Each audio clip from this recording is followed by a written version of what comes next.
Basically, the front row is reserved for people who are receiving an award, who are speaking. You're welcome to sit on the front row. Thank you.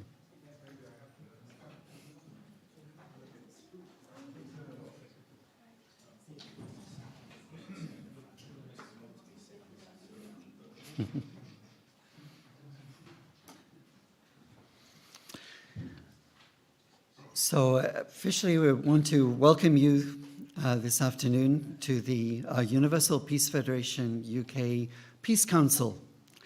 And that means we're bringing together the different themes, the different areas of activity, the different branches of our activity during the year. And at least most of it, you'll get a flavor of what's been going on. A couple of housekeeping. We should start with housekeeping. So there are toilets one floor up if I need to go to the toilet. There are also toilets in the basement. In a dire emergency, the absolute dire emergency, we can't leave the room. The balcony is the place to go. We have to lift up the window and go on the balcony. Otherwise, if we can go downstairs and a fire alarm, we meet outside. That's the basic ground rules.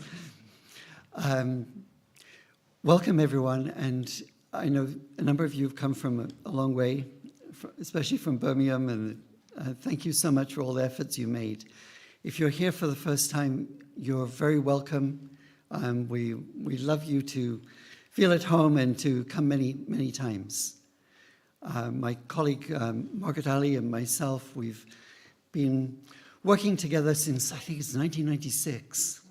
And we've been holding these peace councils for many years. But it's a lovely occasion to bring the different strands together and tie up the year and also talk about plans for the next year and get also your feedback and your ideas. And I'd like to start off by welcoming Honourable Keith Best, who's our chair of Board of Trustees, a former MP, and he has a distinguished career of working particularly in public service organizations, civil society, like Torture Survivors, Survivors Speak Out Network, the World Federalist Movement. He's a lifetime of supporting these types of civil society organizations, and we're very grateful to have him as our long-standing chair. Please welcome up Keith Best. Thank you. Well, Robin, thank you. Dear friends, it's an enormous pleasure for me to be speaking to you today, not least because it gives me an opportunity to do something that we do far too little of, and that is on your behalf, and I know it is on all your behalf, to really thank Robin and Margaret for the sterling, indefatigable work that they do for UPF UK. I mean, some of you are only too well aware of the work that they put in. Some of you will be less aware, but I see it every day. And it is quite extraordinary. And the successes of this last year, which you'll be hearing about, the enormous amount of effort into young achievers, Margaret's work with vulnerable women, and things like that. You're going to be hearing all about these things. They're all as a result of that enormous personal commitment that they both put in to the organisation. Now, we are nothing if we just talk to ourselves. We have to reach out. And I want to trespass into an area of which I'm almost entirely wholly ignorant, being one of the generation of the cursed who was not brought up with digital media or anything of that nature. But just looking at the Facebook page impact report, and I don't know if Robin's going to be dealing with this a little later or not, it is absolutely phenomenal what has been done between October 22 and October 23. I mean, just looking at the metrics, and they publish these so that you can print them out. The Facebook page likes has gone up to 49,000. New Facebook page likes 44,000. Facebook followers, 50,000. Facebook reached 3,876,012 people, and the Instagram reached 56,286. Now, behind that, there's a whole massive other story, but it's just an example of how we are reaching out way beyond just the four corners of this room into the wider community. And of course, anybody doing that these days has to do it digitally. We have to do it, particularly with the younger generation who seem to get all their information, sometimes much to my great chagrin, particularly on politics, from digital media rather than any other perhaps more profound sources. But I just wanted to say a few words about where we are at the present time. If you throw a pebble into a pool, you will see the ripples slowly but surely emanating outwards until they reach the edge of the pool. Now, they may not be so strong when they reach that edge as they were when the pebble first goes in, but they nevertheless do go out that far. And I actually liken UPF UK as that pebble. We are a small organisation, but the ripples go out very wide indeed. And those ripples form three concentric circles. First of all, we start with the universally acknowledged idea that there can be no peace generally unless you have inner peace within yourself. That's something you've heard many, many times before, but it's axiomatic that you need that inner peace.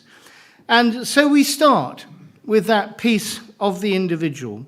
Without that, you cannot have peace more widely. And that's a challenge, especially in the aftermath of the isolation and loss of the pandemic, when many still feel very isolated. They suffer from various forms of mental trauma. And Sima, who works in that field, where's Sima? There she is, yeah. Knows that only too well. So we do have a major role in reaching out to people who may be quite damaged, even though they may not show it immediately, and to bring them into our wider family, and to befriend them, and to give them that opportunity of a wider collective environment in which they can share some of their fears and their aspirations, and we can support them in that. And we should never, ever forget that first concentric circle. Next comes peace within the nuclear family. With the sentiments so closely ringing in our ears after the UN Day for Women and the anniversary of the Declaration of the Elimination of Violence Against Women and Girls, we must recognise not only the terrible persecution and terrible abuse of women internationally, exemplified in what goes on in Afghanistan now, the DRC and other sad countries, sometimes state-sponsored, as in Iran, and sometimes promoted by the perverse interpretation of religion. But also, we have to recognise it in our homes and those of our neighbours, whether in extreme physical form or more surreptitiously through gaslighting and other undermining of women's self-confidence and esteem. And also recognising that this abuse is not gender specific, but can also be directed against men as well.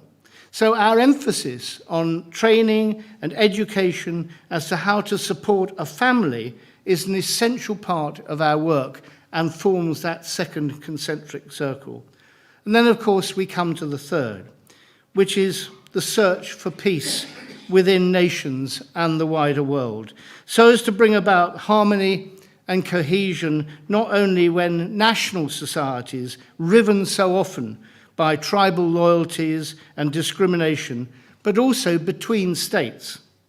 We stand firm that there is no place for war in any global governance system. Our generation is seeing a shift away from the old rivalries of East and West to a new paradigm of those who believe in the force of international law and those who resort to the law of force, both in their domestic dealings and the way in which they behave towards their neighbours.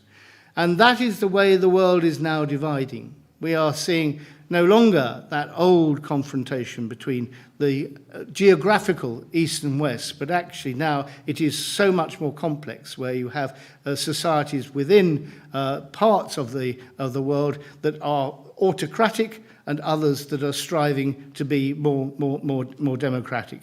So I'm going to end by saying this, that UPF has a role to play in all those three scenarios.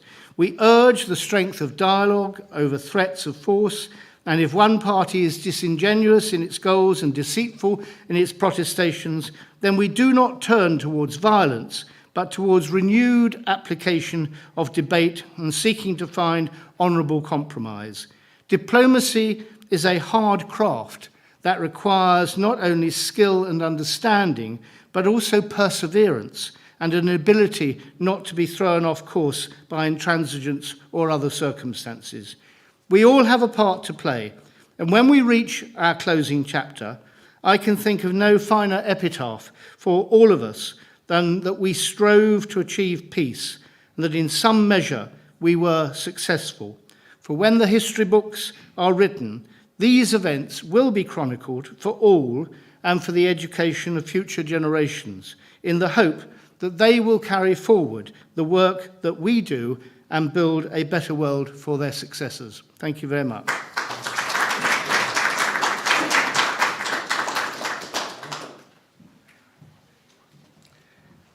Thank you, Keith.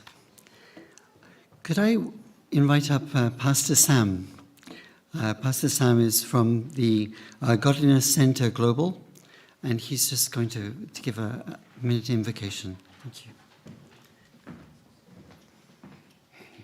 Thank you very much. The monarch of the universe, the creator of every human being, devoid of color, creed, and tongue, is the author and the finisher of this life that we are all working towards to ensure peace. He said, "Shalom, peace, I live with you." His peace he has given to us. And we just want to pray and stir up that peace in us throughout this occasion, that we live out from here with so much anointing of peace, strength, enablement to go out there and ensure peace in our world in these tumultuous times that we are living in. Our God, our Heavenly Father, here are your mortal human beings living in a world that is thrown out into chaos, wars and rumors of war everywhere, divided along creed, color, and tongue. But we are here today under the umbrella of the Universal Peace Federation to say that no more war, and we want peace in our world. You said you created us in your own image and likeness to superintend over this world, to manage this world for our own good. So if we are not doing that, then it means we have been stolen from you by damn devil who is using its power to cause all the chaos. Human beings have become worse than animals. But we are here humbling ourselves before you and say, Father, stir your power in us one more time. Hallelujah. We need that stirring, that breath of life that you prayed into mortal clay to make us humans. We want it stirred up in us by the power of your Holy Ghost to live here empowered, strengthened in all fiber of our being to go out there and ensure life becomes the way you want it and not the way damn devil wants it. In the mighty name of Yeshua HaMashiach, amen and amen.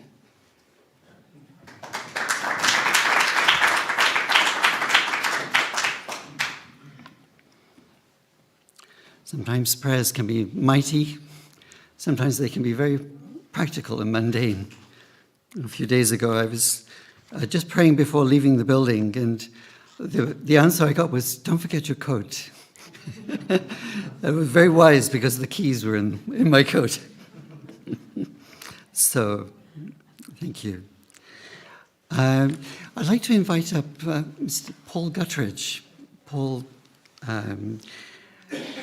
is a very profound thinker, particularly in the areas of reconciliation, and a term I learned from him of de-risking. So this work of bringing together left and right, building trust, and bringing those communities together is quite an art, and Paul definitely has the skills for this art. I think he was the former president of Initiatives of Change. He's the honorary fellow of the Edward Canterbury Centre in the University of Birmingham. He has skills with applied behavioral intelligence, performance coaching, and solution-focused therapy. Please welcome up Paul Guttridge. Thank you. He sounds extraordinary, doesn't he? Honestly, I am humble. Thank you so much for inviting me to speak today. And I'm sure we're all aware of what is taking place around the world. And if you're anything like me, you are fed up of death. You're fed up of killing. And I come from the Christian tradition. Very universal in my approach, for sure, but that's my tradition. And I have a great respect for the Abrahamic faiths. And shortly after the 7th of October, I wrote a piece for myself, a reminder to myself, which became some sort of blog post, which I'm calling the Spiritual Abraham Accord, because we saw the Abraham Accords probably torn to shreds overnight. And there's much that we've lost there, and there's much nuance that we can dig into across our historic faith. So on the 9th of December 2023, we stand in a world where there are over 30 wars taking place. Ipsos tells us that over 80% of the global population have faith in God. So perhaps, just perhaps, amongst those 30 wars, and the fact that 80% of the planet say that they have faith in God, is it naive to suggest that faith is part of the solution when so many people see it as part of the problem? I'm naive enough to believe that it's part of the solution, but we need to dig, I believe, a little deeper. And what I want to do is provide 3 principles that we see across Judaism, Christianity, and Islam. And I want to bring one challenge to those of us who sit within those traditions to get our own house in order. But also, what does that mean for the role of the Abrahamic faiths in brokering and peace and mitigating pain and suffering in the world?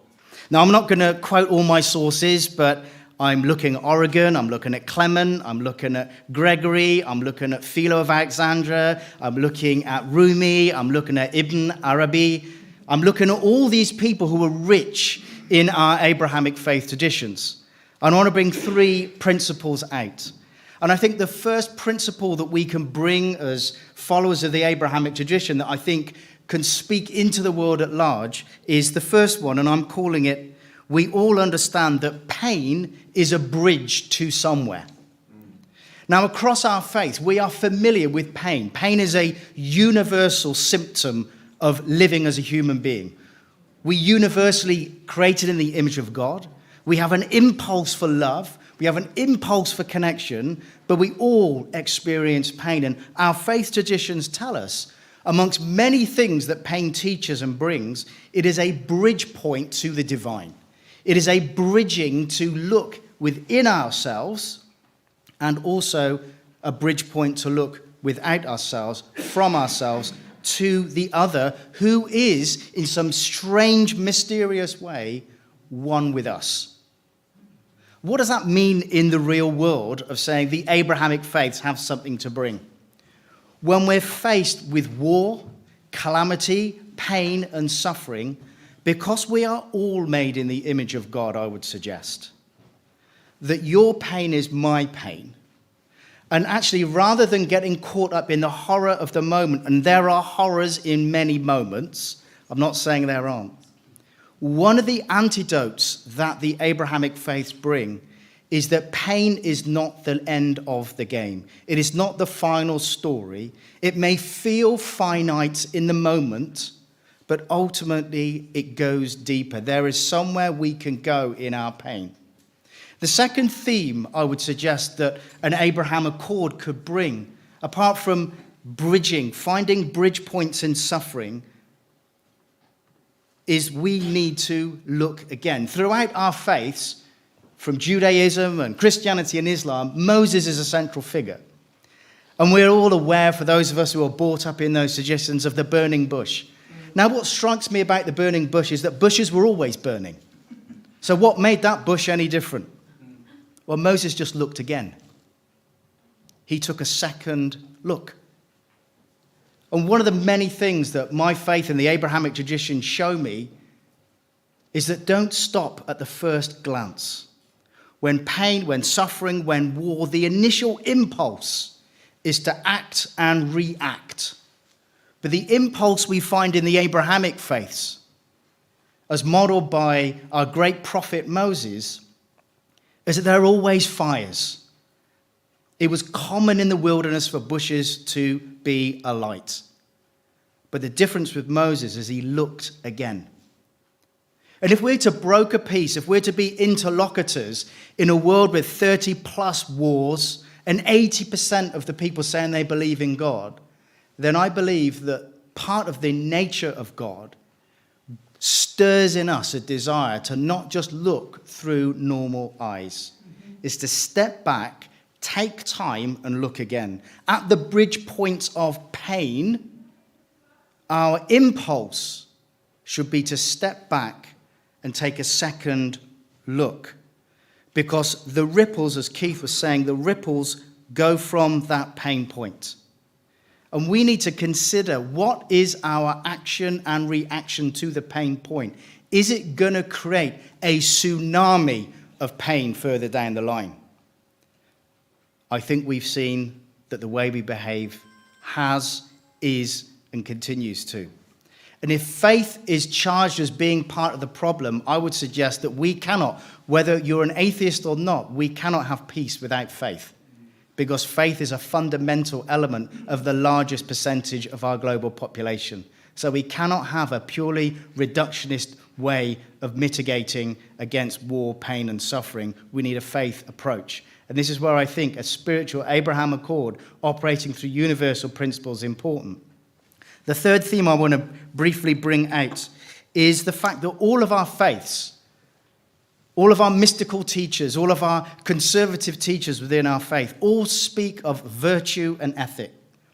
In the Jewish tradition, Tikkun Olam talks of remaking or repairing the world. Rumi, Clement of Alexandria, thinkers in the Christian and the Muslim tradition talk about this sense of introspection leading to an outward change in the world in real, actionable, tangible results. You see, ideas have legs, and what we think and how we view the other and view the world impacts how we are going to behave. And it's easy sometimes standing in a very nice, comfortable place after fantastic food that my body is seeking to digest, actually talking and spouting spiritual platitudes.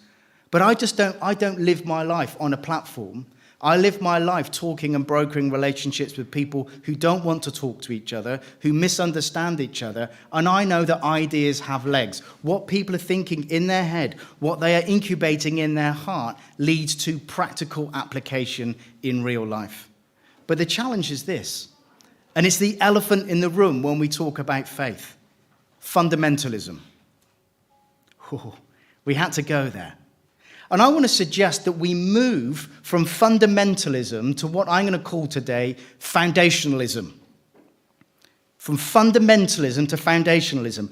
I think it's disrespectful to those of us who are passionate in our faith saying, you just need to be a moderate Christian. I don't want to be moderate in my love and passion for God and other people. But I don't want to be a fundamentalist that locks and shuts people out. So what does it mean to be a foundationalist? Let me draw from my tradition, if you will, for a moment. There's a famous parable by Jesus. The man who built his house upon the rock the man who built his house upon the sand. What was the difference between the two? The difference between the two was that the man who built his house upon the rock, dug the sand out the way first. Now, across our faiths, let's be honest, there's a lot of sand. There's a lot of addition. There is a lot of interpretation, which is interesting and perhaps important, but I would suggest is not foundational. Tricky territory, particularly when we're mitigating and negotiating a peaceful solution to complex situations. But what does it mean to dig away the sand? I think the challenge for us is to realize that we can actually dig away the sand without losing our identity, because we'll each hit the rock in different places. In the same way that as a human being, as a Westerner living in sunny or rainy England, I am distinct from my brothers and sisters who live in Australia, in Saudi Arabia, in Iran, in Poland, in wherever I go in the world. Our humanity is the same, but we have distinctives. I'm not saying a homogenous religious mess and mass. I'm saying that we can embrace our distinctives in the same way that I can be English and you can be from Dubai and wherever you may find yourself as your country of origin today. But we can do the digging. So my challenge is twofold. Number one, let's get our house in order and take time to have the kinds of dialogue that dig the sand away so we can get to the rock.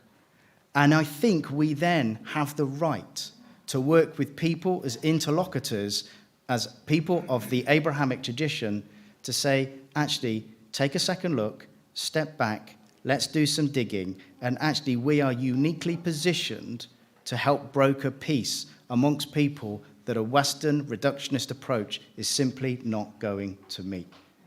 There's so much more, but I'm done. Thank you so much.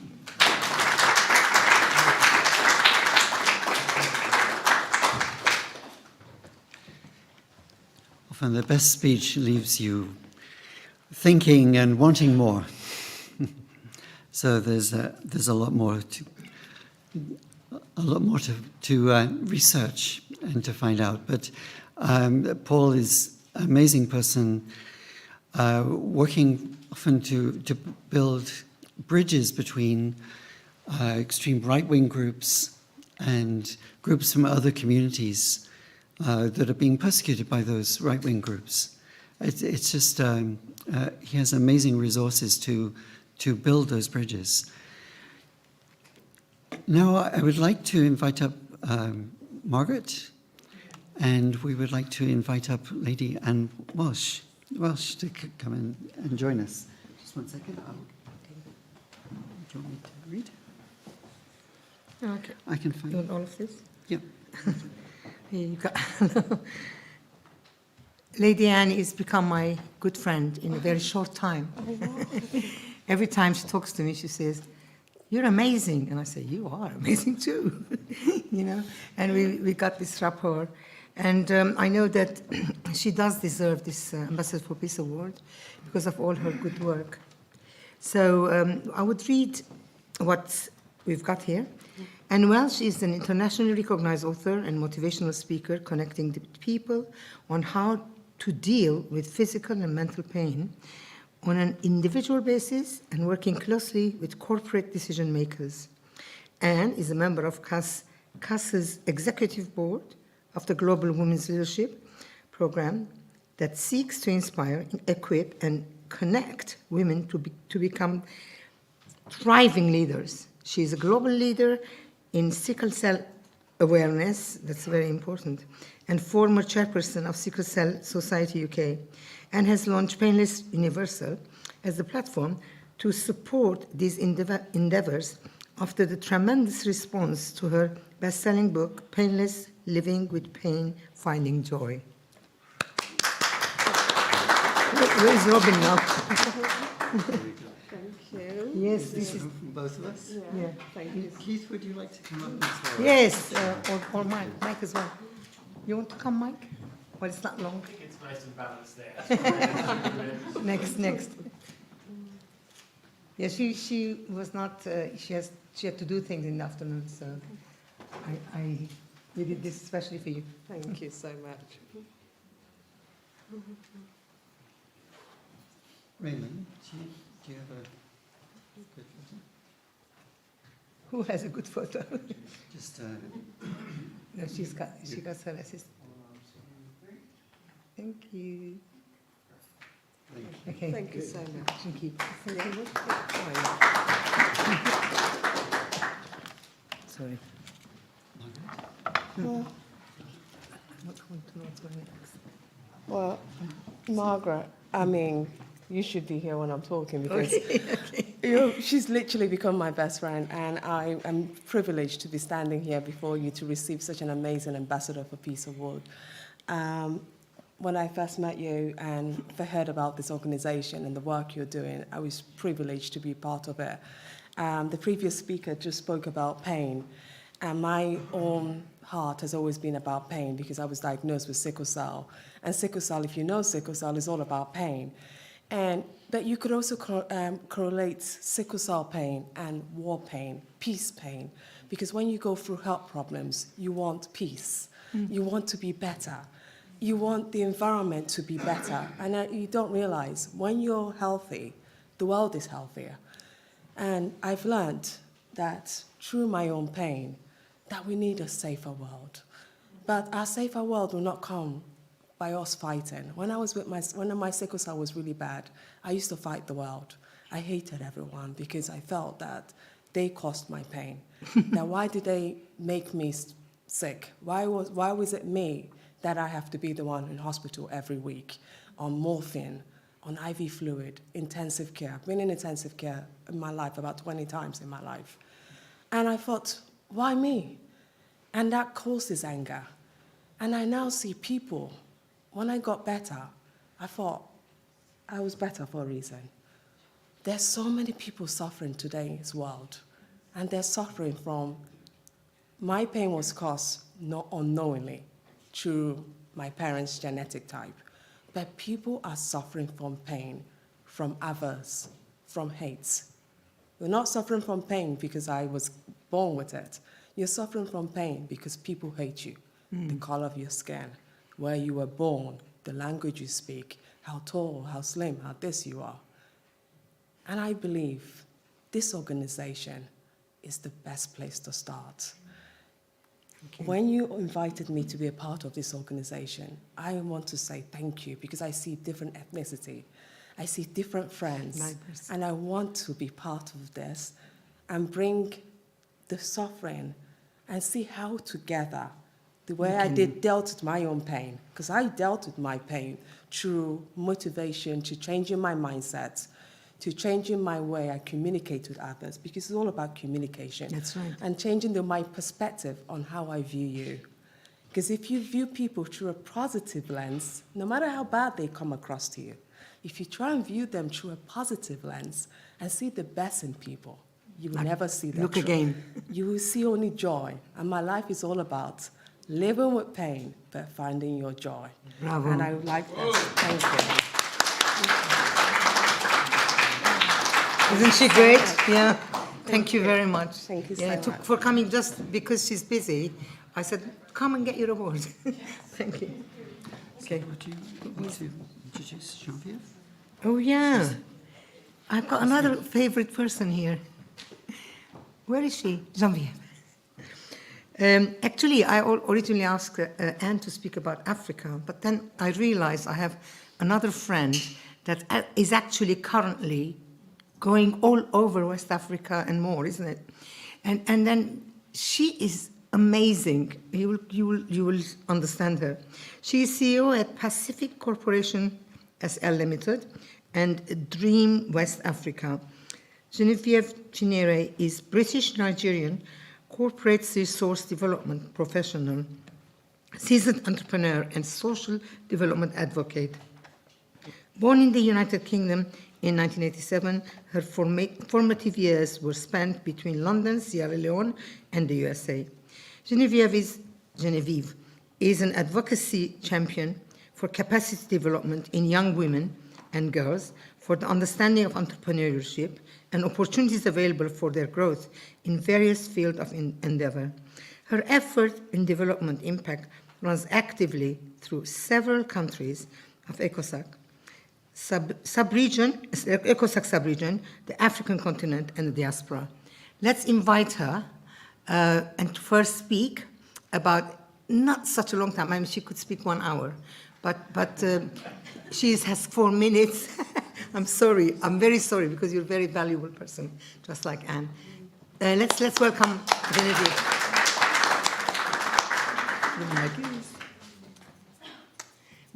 We also met. It was electric. Yes. 2 years ago. Hello, everyone, and it's such a pleasure to be here with you all. I see a few familiar faces, so nice to see you again. Distinguished ladies and gentlemen, I'm here today to address the pressing issue of how the Western world can play a crucial role in aiding Africa, particularly in the areas of sustainability, peace, education, and healthcare. Africa, a continent rich in resources and potential, continues to face numerous challenges that hinder its progress and development. By focusing on Sierra Leone as an example of education and Nigeria as an example of peace, we can shed light on the border issues at hand and explore how the Western world can make a positive impact. Education is the foundation upon which a prosperous future is built. In Sierra Leone, like many other African countries across, access to quality education remains a significant challenge. Limited infrastructure, lack of resources, and inadequate teacher training contributes to the pivotal role. Wait, sorry. I don't have my glasses on, you guys. Contributes to the educational crisis. The Western world can play a pivotal role by supporting initiatives and addressing these challenges. This includes investing in infrastructure development, providing educational resources, and facilitating teacher training programs. By fostering a culture of learning in Sierra Leone and across Africa, we empower individuals with knowledge and skills, creating a more sustainable and prosperous future. Turning our attention to peace, we cannot overlook the devastating impact of terrorism and conflicts in Africa. Nigeria, for instance, has been grappling with the menace of Boko Haram, a terrorist organization that has caused immense suffering and instability. The Western world can contribute to peace-building efforts by strengthening security cooperation, intelligence sharing, and providing resources to combat terrorism. Additionally, supporting initiatives that address the root cause of conflicts, such as poverty, inequality, and religious extremism, can help fostering long-lasting peace in Nigeria and other affected regions. However, Sierra Leone and Nigeria are not the only countries facing challenges. Many African nations suffer from poor healthcare systems, limited access to education, and ongoing conflicts. The Western world can make a difference by partnering with African governments and organizations to improve healthcare infrastructure, provide medical supplies and equipment, and supply healthcare training programs. This collaborative approach will empower African nations to address their healthcare challenges effectively and improve the overall well-being of their citizens. Furthermore, regional conflicts such as those in the ECOWAS region, including Mali, Niger, and other neighboring countries, require collective efforts to find lasting solutions. The Western world can help by actively supporting peacekeeping missions, providing humanitarian aid, and promoting dialogue between the conflicting parties. Investing in local economies and infrastructure can also contribute to stability and peace in these regions. It is essential that the Western world approaches its involvement in Africa with an unselfish and just mindset. Historically, the exploration... Oh, is that us? Is that the time? I didn't know we had a timer. We have a timer here? Oh my gosh. That just definitely threw me. I have to take a second. Maggie, you didn't tell me we had a timer going on. Okay. Okay, I will leave it at saying that it is our responsibility and our duty to look after the welfare of one another. Can everyone look around in the room, look at your neighbor and say, I am my brother's keeper?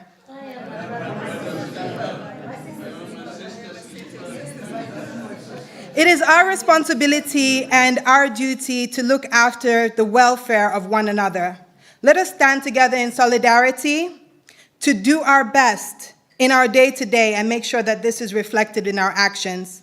Let us not forget that it takes a village to raise a child, and I invite you all to be part of our villages, part of our communities, to help raise our children and our youth of Africa. Thank you.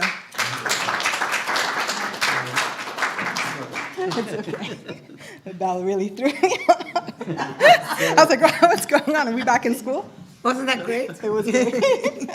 And she goes from, country to country and says, oh, I'm now somewhere else. Yeah. I'm giving a speech in Senegal. Yeah, I literally just left another speech to come here. Good. Yes. Yeah. So you're in good view of the camera. Oh, perfect. Very good. Thank you. Congratulations. Thank you. Congratulations. It's wonderful. Thank I'm sure you're speaking in environment. Thank you very much.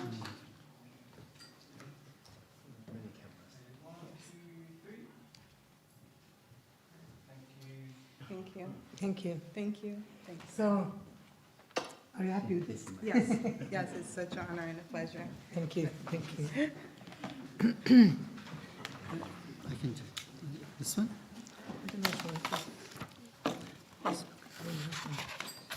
Okay. Oh, see. So we're very honored to have a guest here for the first time. It's Sheikh Dr. Mohammed Ali Shamali. And he also has the title Hojjat al-Islam. I'm not sure if I'm using the right titles in the right order. Sorry. But, he is a graduate of the Islamic seminaries of Qum in Iran. And after completing his BA and MA degrees in Western philosophy at the University of Tehran, he earned his doctorate in philosophy at the University of Manchester. He is currently the founding director of the International Institute for Islamic Studies in Qum. If I'm pronouncing that wrong, please correct me. He is also the founding director of Risalet International Institute, which is devoted to Islamic curriculum development and educational training, among other initiatives. He has led numerous Islamic educational courses and seminars across 4 continents. He's also the editor-in-chief of 2 journals and has extensive interest in interfaith dialogue for over 20 years. And he's a great admirer of the Focolare movement and a close friend of its founder, Tiara Lubick. Please welcome Sheikh Dr. Mohammed Ali Shamali. Thank you. Thank you, sir. Peace be upon you. In the name of God, the compassionate, the merciful, I am very delighted to be with you, and I admire the work you do for building and keeping peace in the world. As you just heard, so I come from Iran, and I belong to Shia Islam tradition. I studied in seminary and also in Tehran University, and then I did my PhD in Manchester. One of the things that I have been trying as a matter of curiosity first, but also I think as a requirement of humanity, and third, as a kind of response to Quranic instruction, is to know more about people of other traditions and other faiths.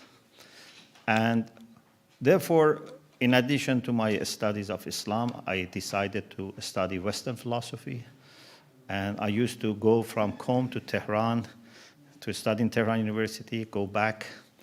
And then I came to the UK in '96 to do my PhD in Western philosophy, in particular on ethical relativism.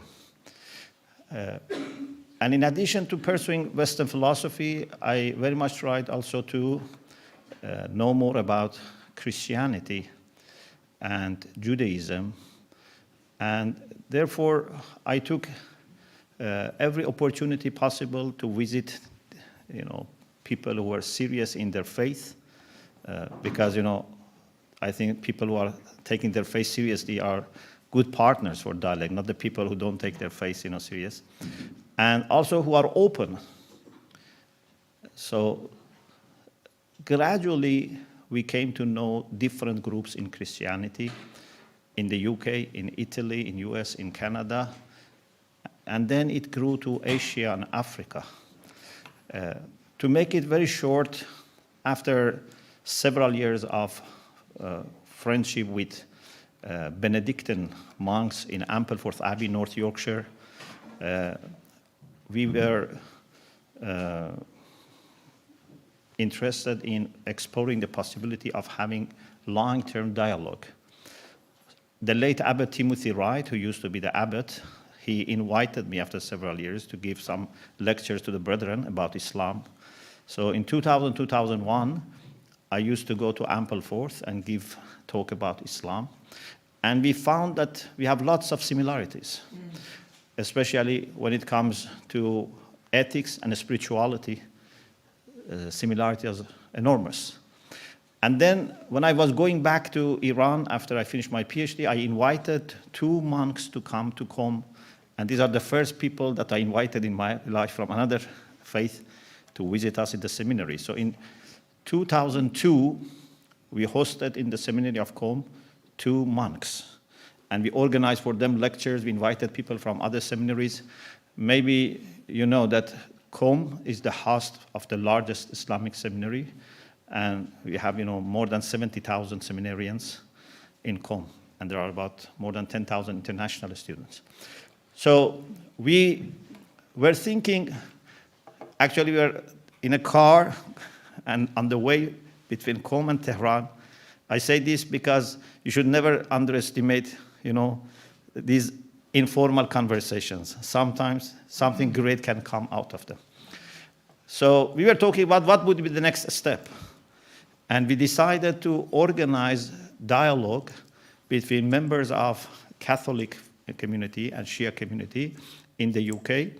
And that led, to make the story very short, to having first Catholic Shia dialogue in July 2003 in London and Ampleforth. So one day we were in Hithrop College, then 4 days in Ampleforth Abbey. And this was considered by the tablet as the first major British encounter of the Catholic theologians and Shiite thinkers from Iran. We published in 2004 the first volume. We invited again 4 Catholics to come to Qom in 2004. 2005, we had the second.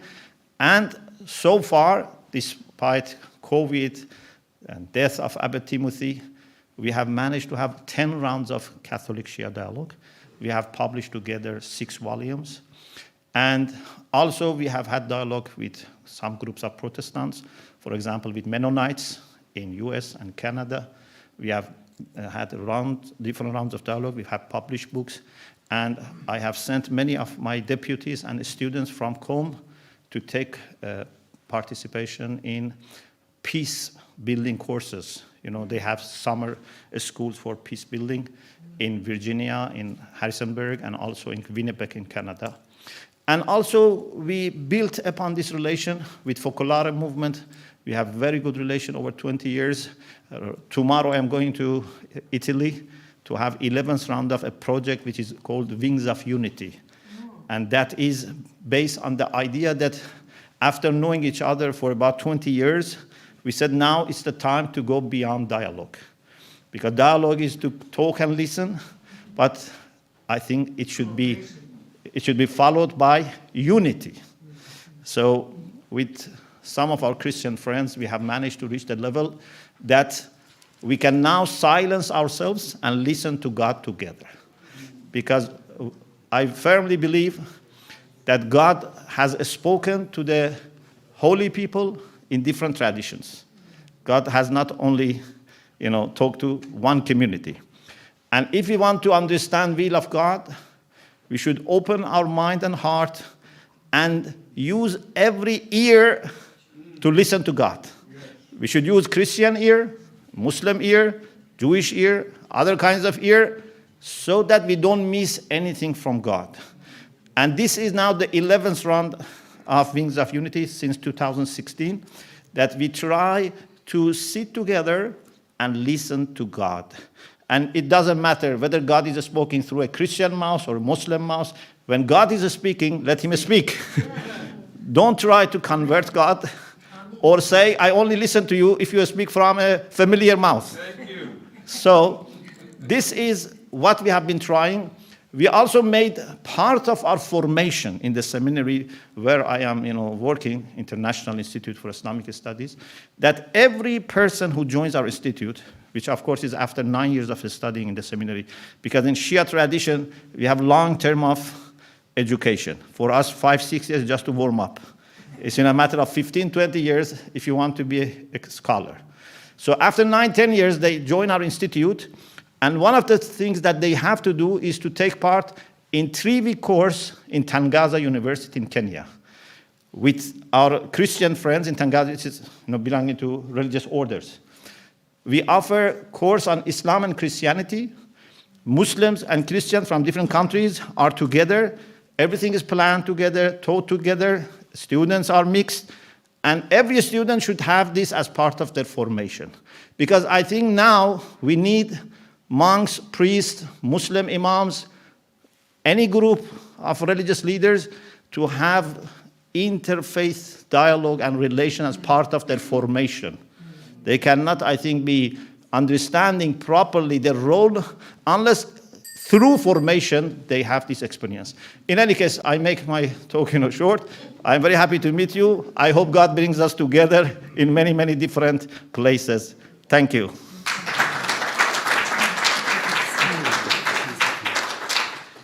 I'd like to invite up Patricia. Thank you so much. My pleasure. Sheikh Dr. Mohammed Ali Jamali was invited by Sheikh Nuru from Birmingham.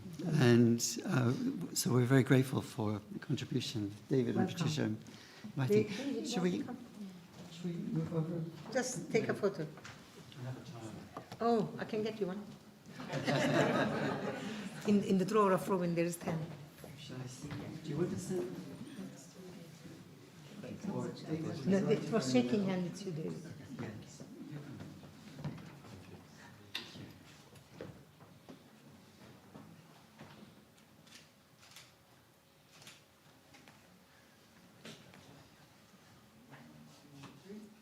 Thanks, do you want? Isn't he a wise scholar? And doer. Thank you very much. Thank you.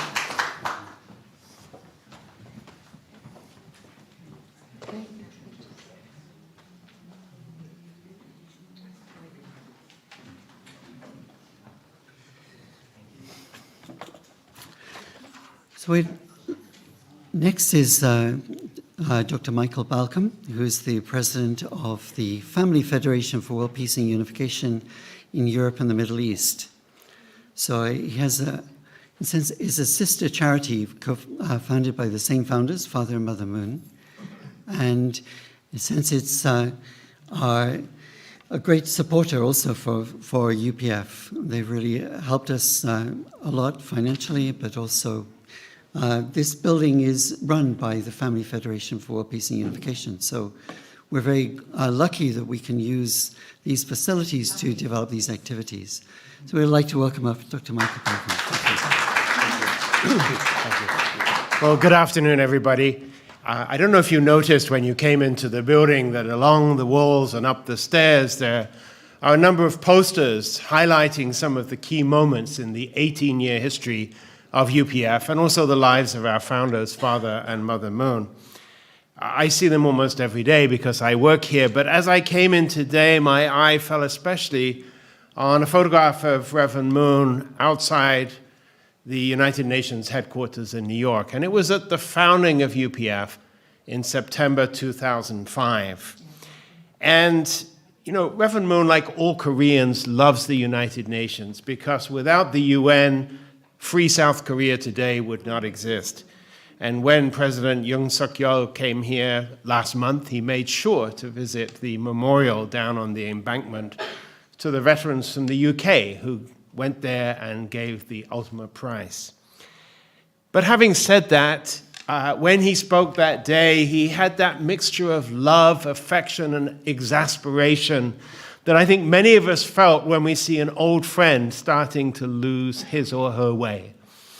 Because after all, the UN founded to end the scourge of war, but we have more wars today than ever before. Tomorrow is the 75th anniversary of Human Rights Day, and human rights are being more systematically violated than perhaps at any other time. And what he said was very interesting. He proposed a reformation of the UN because he noted that the representatives of each country were pursuing almost entirely their own interests. And didn't we see that just yesterday in the Security Council? And in a way, it's inevitable because actually that's their job under the current structure. So he proposed a spiritual council, not just of religious leaders, but people active in culture, arts, education, to be an upper house, to be, if you like, the conscience of the United Nations, to speak truth to power when the national leaders begin to lose their way. Well, that recommendation was not taken up at the time, but he had a plan B, and that was the Universal Peace Federation and the Ambassadors for Peace. So all of us here today should have confidence. We actually are called to take on that role until the day when the UN sees the light. We have to be the speakers for peace, for conscience, as the Sheikh said, to see beyond our understanding only in our own tradition. So it's a good day today to remember that, but talking alone is not enough either. So on that day, he had a second proposal, and that was to work together on a concrete project. And at that time, it was the International Peace Highway. He proposed connecting the world, physically, literally, with a tunnel from Japan to Korea, and ultimately a tunnel and a bridge from Russia to the United States, across the Bering Strait, which is actually not much larger than the English Channel. And he pointed out this will be astronomically expensive. But back in 2005, he said, even so, it's cost more to have 4 years of war in Iraq than it would to build that tunnel. Today, when you think of all the terrible wars going on, enough has been wasted on war to build the whole highway, probably 2 or 3 times. I had the opportunity to travel in Russia, in Western Russia, and also in Alaska. And on both sides of the Bering Strait, I found ordinary people and local politicians eager to start the digging. I particularly remember a visit to Nome, Alaska. It's not even connected by road to the rest of America, but they were keen. Yeah, bring that tunnel. Let's have communication with our neighbors who are not so far away. The project lives on, to a sense, in the Peace Road. Some of you have participated. Every year, in many, many countries, we try to cross barriers, walk together, march for peace. But here, too, I want to leave you with a challenge. You hear lots of nice words, and we're really grateful to welcome so many illustrious leaders. I tell you the truth, I always feel like a lion in a den of Daniels when I see so many religious leaders here. But we should make a determination to do something together in 2024, not just to talk the talk, but to do service together, to work to solve problems that we can solve. It's beyond our power to build a Bering Strait tunnel, but I believe God sees every effort and blesses it. So thank you so much for coming today. You are really welcome. I do encourage you to take a look at the UPF display at some time before you leave. God bless you. Thank you. I'd like to invite Margaret and the young achievers. Israel, if you could come up. It's an amazing team, the young achievers. Okay. This is Israel Johnson. He's one of the most faithful, kind, clever, and patient person. And whenever I talk to him, he said, "Oh, thank you for advising me." Actually, I was not advising. he was telling me what he's doing, and I was saying, wow, that's great, you know? And he's got this kind of spirit, you know, that wants to help other people. So now there are 3 projects, and he's only here one person. You know, that's kind of person he is. He's come all the way from Warwick to be here today. He's actually going to be finishing this year, the 3rd year in biomedical sciences. And when he sent me his proposal, I thought he was like another kind of thing. Biomedical sciences is doing this amazing proposal by herself, learning by himself how to do it. He's a great guy. Please give the floor for his own project, plus Dana Alarnab that was going to come, didn't come for other reasons, and she also is in Warwick, and they're kind of fusing the things together, Dana's and yours. But Robin, you didn't announce the thing? Do you want to announce? The video? Yeah. Do you want to put the video later? Yeah. Yeah. Talk about Yeah. What now? You talk about your project, Okay. and then we'll put the video that won £500. Anyway, thank you. Let's give a hand to this amazing man. Good afternoon, everyone. My name is Israel Johnson, and I'm a biomedical science student at the University of Warwick. And I'm here to talk to you about a project that I'm excited about beginning, and I hope that it can help a lot of migrants achieve, trying to achieve higher education. So I'm here to just talk to you guys about the inception and the development of the project and how it's going. So we actually began a few months ago when I received my award from UPF, the Young Achievers Award, in Parliament a few months back, I think June, July, around that time. And so we were given the unique opportunity and the challenge to come up with a project that we believe can, align with the goals of the organization. And I remember feeling very excited about the opportunity to work on a project that I believe can make a positive impact upon the community. And in particularly, a community that I'm very much passionate about, which is the migrant community. So I remember spending my free time and weekends trying to map out something that I think could have the most benefit on the most people. And I found myself pulling from my own personal experience to try and come up with a project that I believe can have a positive impact on people. And if I could get personal for a few seconds. So I'm a migrant, like I mentioned. I migrated to the UK from Nigeria in around 2008, 2009. And so I'm a firm believer in social mobility through education. It's something my parents believed in. That's why they moved us to the UK, and it's something I also personally believed in.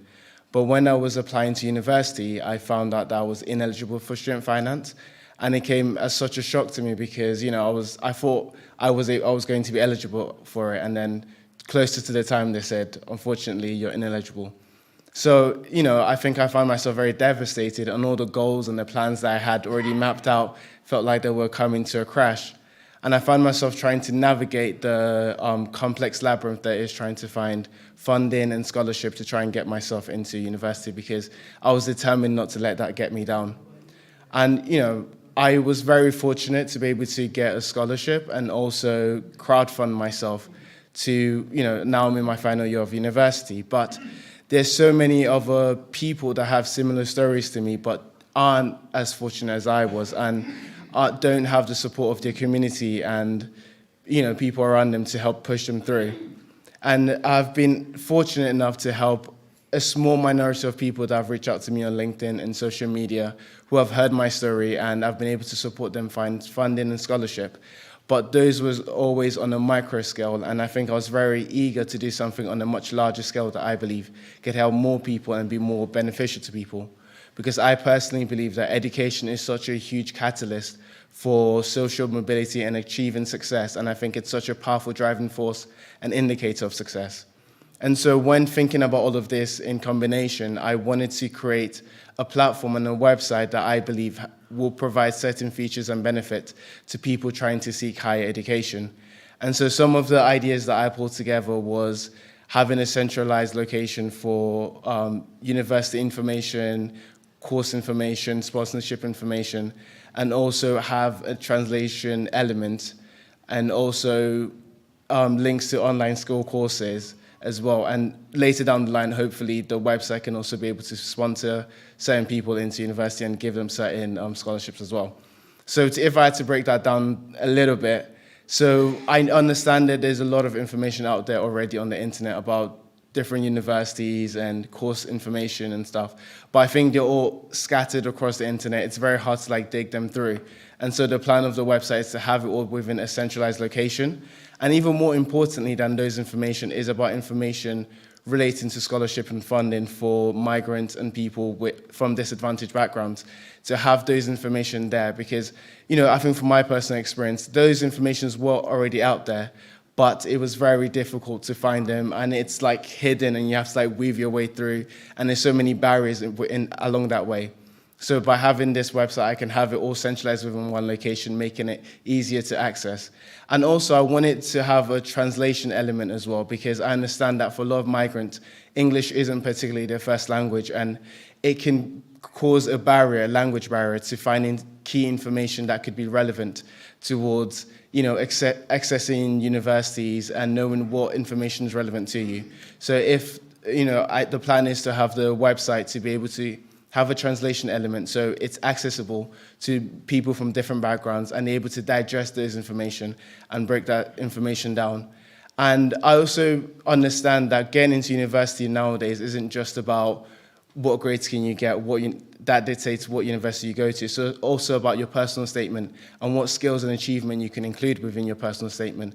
And that's why it will also include links to online courses and some sort of certificate at the end of it. That way you can have a proud achievement that you can put on your personal statement and talk within in interviews as well, because I believe those are key elements of it as well. And finally, later on, it would be great if the website as well can be a source of funding and a bursary for people that hopefully apply into, higher education as well. But that's a bit more ambitious, but I'm hoping we can, get that on the way as well. But yeah, ultimately, the website is to help people that are seeking higher education reach that success and have a positive impact on a vast majority of people. And like Margaret said, I'm still starting out, still learning what I need to know. But if anyone here is willing to offer any guidance, support in any way, I'm willing to listen. Thank you. Yeah, so I'm also working on this in collaboration with Dano, who is also a student at Warwick as well.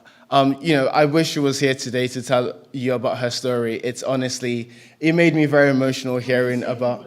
Sorry? Yeah.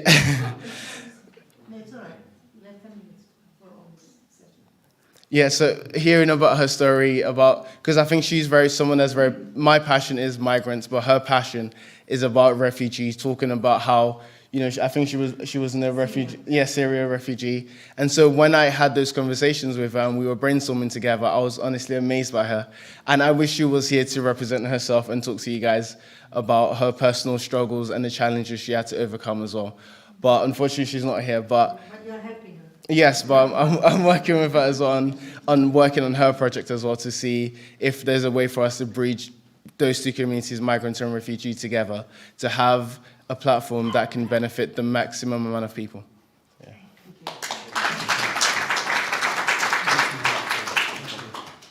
Could we just show a video? If you could show the video, please. Thank you.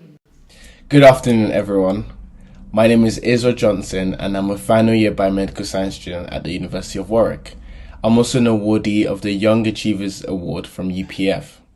So after receiving the award from UPF, we were challenged to come up with a proposal to further the mission of UPF and to encourage peace and prosperity within our community. So today I am thrilled to share an exciting initiative that aims to amplify the voices of young achievers and inspire a wave of community service leading up to the Young Achievers Award in Parliament. So for several years, the Young Achievers Award has been a beacon of recognition for outstanding young individuals. And I still remember the day I received my award and the awe and inspiration I felt hearing other young adults sharing their amazing stories and accomplishment. And I felt it was such a shame that only myself and the people in the room could hear all of these amazing stories and be inspired by them. That's why both myself and Gianni, who is a first year student at Imperial College London, went to shed light on these amazing stories by launching a series of podcasts. This podcast will feature young people who have dedicated themselves to community, charitable and humanitarian work within their communities. So imagine, if you will, a platform where the motivations, challenges and triumphs of these exceptional individuals are shared. This podcast will be a testament to the power of selfless service and a call to action for others to volunteer and make a positive impact in their communities. So each podcast will be led by either myself or Gianni and be supported by the experienced guidance of Margaret Ali and Robin Marsh. And what makes this podcast unique is that it will not just be monologues, but it will be an interactive event hosted at Lancaster Gate. We want the audience to actively participate in discussions, allowing for a dynamic exchange of ideas and experience. We want to provide a rare opportunity for the audience to connect with young achievers and be inspired by them. So our vision extends far beyond the podcast. We aim to nurture and inspire young people across the country. This podcast will not only highlight individual achievement, but also emphasize the importance of the value of living for the sake of others and community service. So to ensure we have a broader impact, we'll actively promote the podcast on social media platforms. Through this, we hope to create a ripple effect, inspiring individuals far and wide to engage in meaningful service to their community. So this is not just a podcast series, it's a movement, a celebration of young achievers, and an invitation for everyone to join the journey of inspiration and service. Thank you for listening.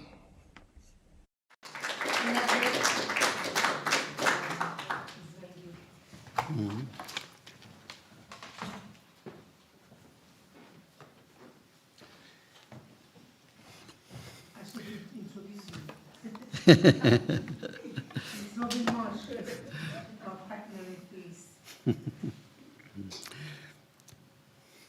how are we doing that? So that's a very exciting initiative, actually several initiatives. That comes out of actually Margaret organizing these young achievers year after year after year for 12 years. So every July, particularly kind of early July, sometimes late June, in Parliament, we have an event where MPs come and present an award to their constituent who's doing wonderful humanitarian, community, charitable activity, and who's a young person. And it's good for the MP because then he sees the righteous people in their community. He knows who to work on, who to call, and that's happened in the past. In Tottenham, the local MP, when there were riots, they contacted some of those young achievers to get feedback. Others have decided to pursue a career in politics. Okay, great. So on. My role is, if we could start the timing now. My role is to talk about both what we've done a little bit during 2023, but also what we're going to do next year. And in a sense, in one slide, there's a lot of those different activities there. But of course, you can't see the smaller text. But we have UPF has a real capacity to work with the Korean Peninsula. Our founders come from the northern part of the Korean Peninsula and have a back channel to the leadership in North Korea. So we've always had an interest and also expertise. And in a sense, we're not playing a central role, but we want to continually tick over, keep awareness, and also reach out to the people who are making initiatives in that area. To have an event for each of the UPF associations. I'll explain them a little bit later. And we have 8 different associations. I will come later. Also to equip ambassadors for peace with principles of peace, to discuss how they can act more efficiently, effectively, work together, collaborate through understanding principles of peace. And to have several fundraising events, say at least 3 fundraising events during the year, to double our income, because the more income we have, the more actually we can do. We can contribute and we can work and support things like the Nigeria Character Education Program and so on. And to promote also the projects of the Young Achievers. And also a support group that Margaret will talk about in a little bit, of women's domestic violence victims. This is a follow-up awards, a Young Achiever Awards follow-up meeting we held here. This is the actual, some of the awardees of the ceremony this year. This is an appeal that we held. This is going to be a kind of a very rapid fire, otherwise I can't do it. And we want to raise money, raise more actually for this appeal for Sudan, because of an ambassador for peace who's Sudanese himself, who works together with the Red Crescent and Red Cross. This is a fundraising dinner we had, a wonderful dinner. A number of you were there. I loved Keith holding up this I don't know what you call it, jug of Robin Hood.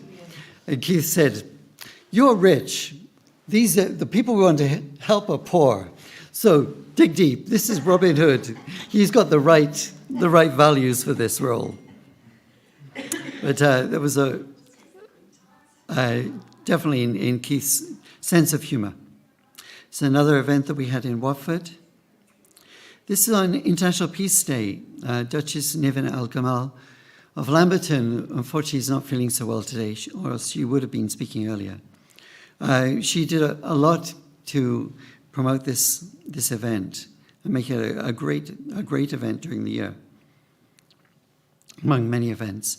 And we can see Aurangzeb Akbar, he invited Lieutenant General Abdul Qureshi and many other VIPs that you've invited came. This is a Nigeria Character Education Project appeal that we're working together with Nigeria UPF. They have a character education program which is suitable for, and it's been accepted by people across Nigeria of different religious backgrounds, of Muslim communities, of Christian communities, of indigenous African communities. And they're working together with the Federal Ministry of Education to set up in every school, 4,600 schools in Nigeria. And this project is now going through a pilot program where they're testing the curricula. Together with a sister organization, actually, they raised the funds for a Libyan flood appeal.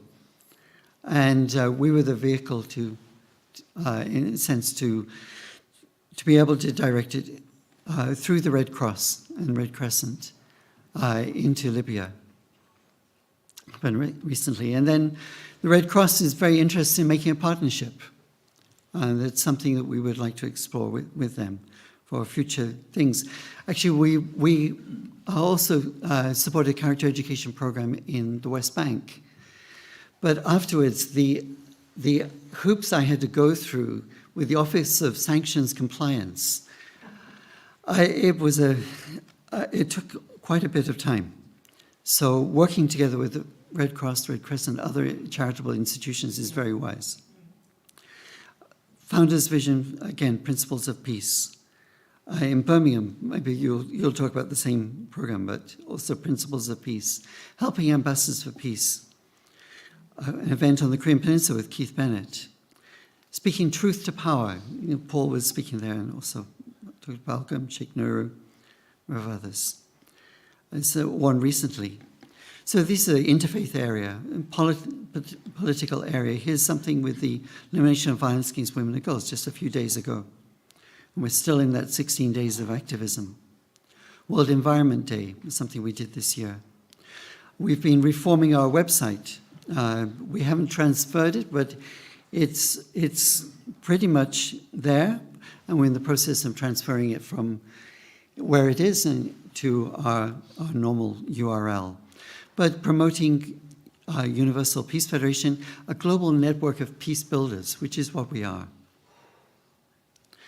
We have different associations, and we would like to work in each of those associations and have events in each of those, as we did last year. Also to make partnerships, this one with the Institute of Cultural Diplomacy.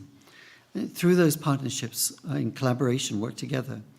With academics, the assistant professor in Nottingham, Dr. Aswal Ashraf, who went to Iraq with the British Army. He spoke very deeply about his experience. Again, with academics and others. And there's Honorable Muhammad Azhar Siddiq, who Aurangzeb introduced. Yes. So these are the different activities we had. Thank you very much. I had one there of Keith going to Ireland, where he went as a young man when you were in Parliament. And he went back several times now and spoken at our Peace Road event, bringing together people from North and South, and speaking about the wonderful Good Friday Agreement, how important it is to maintain it. That's just a flash flavor, shall I call it, of 2023 and what we hope to do in 2024. Thank you.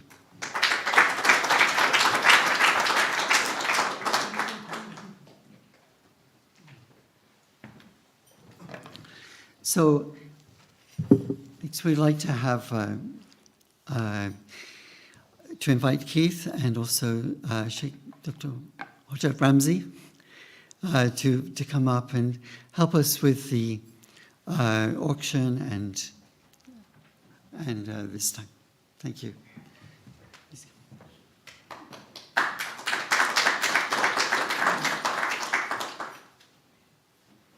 This auction is for our projects in the future, including women's as well as what you heard, students. And I think our leader has been. Yes, shall I say? I better not take any part in this. No, you will buy. Because I upset him. Because he produces these goods, which is wonderful and very, very generous. Pleasure. And then I stand up and say, you might not want this in your home at all.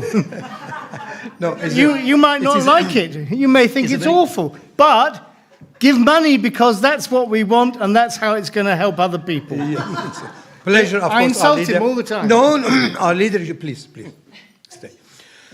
I greet you with the Islamic greeting of peace. Assalamu alaikum wa rahmatullah. May peace and blessing of Almighty God be upon you all. Let me just introduce myself a little bit to see who is that and what we're talking. Dr. Sheikh Ramzy, one of the representative Muslim in the whole United Kingdom. And of course, human activist, human rights activist, and of course, one of my jobs I should do, I work in a university and also you have to, Albert said if they want to know about me, you have to Google me, Dr. Ramzy or Sheikh Ramzy. However, one of the jobs I have is a fundraising. I do fundraising for the many around the world. And any of the organization which we have in the United Kingdom, charity organization, I've been fundraising at least 1,000 hours live on the TVs.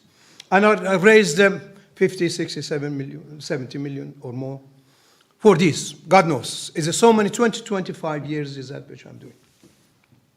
However, today invited me to, of course, Margaret and Robin to raise money for the, I believe for the Ukraine. I usually bring some bits and pieces, of course, for the auction. But let me just try before doing it. Of course, you know, when I say Ukraine, you know what I'm talking about. At the moment, it's forgotten, unfortunately, because of the situation of the Gaza and Israel. It's totally forgotten. It was every 5 minutes on the news, and we raised multi-million for it with our organizations. And I've been, of course, but unfortunately at the moment, you can see no one say anything about it. But the people are still suffering. In these countries, many, many, tens of thousands of people, you know, women and children, mother and children came to this country, they are suffering. I was in 2 or 3 times in the Ukrainian cathedral as a representative Muslim in the United Kingdom, and talking to the Ukrainian, talking to the people. With the, again, it was Her Majesty, His Majesty was there as well. We started. However, what we need to do is raise money for these poor people. They are desperate and they're crying in silence. And of course, the organization, which is one organization, is looking after all Ukrainian in here, which is a charity organization, which I believe the monies go through the UPF to these ones, because it's the only organization which they help. We raised a few months ago. Of course, we done a big concert for them, and we raised about the tens of thousands of pounds from one of the organizations which I have involved is Beyond Conflict, which helping Ukrainian people. I would like to say, I don't need to talk about it because you saw every day what is happening to the mother and children. Many of them are missing anyway, which we are trying. That's a different situation. But what we need to do, we need to help them. They are desperate.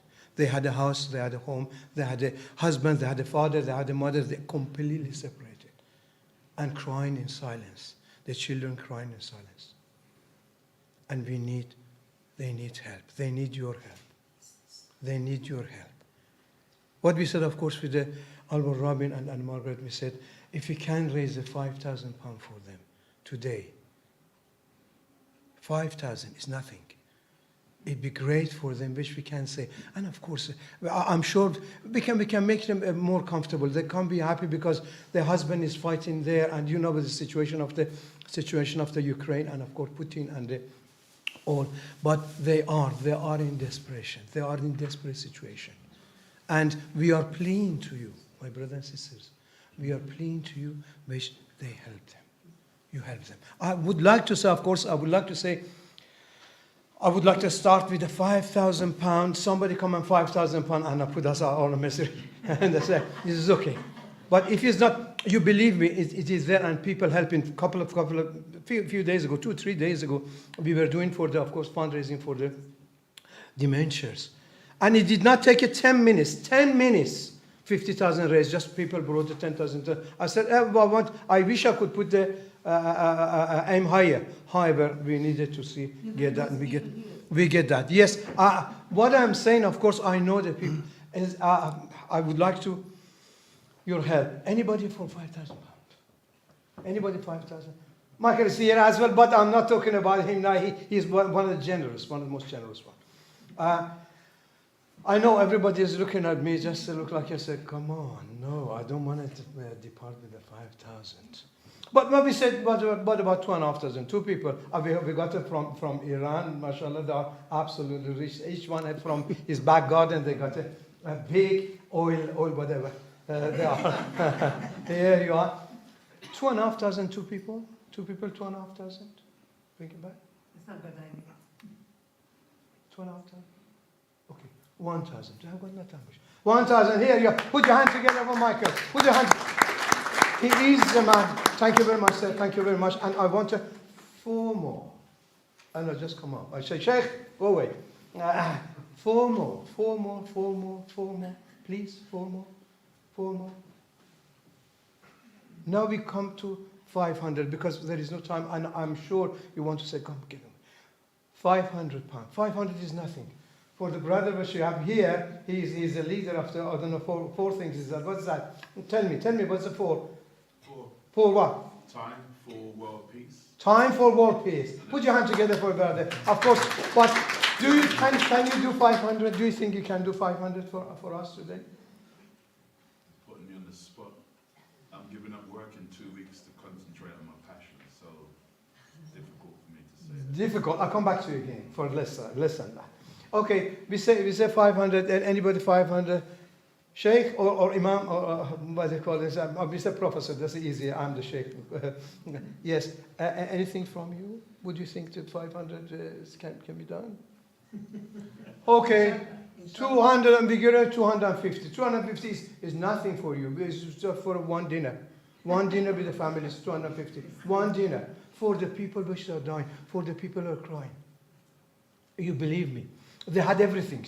They had all the families, they had the houses, they had the cars, they got nothing.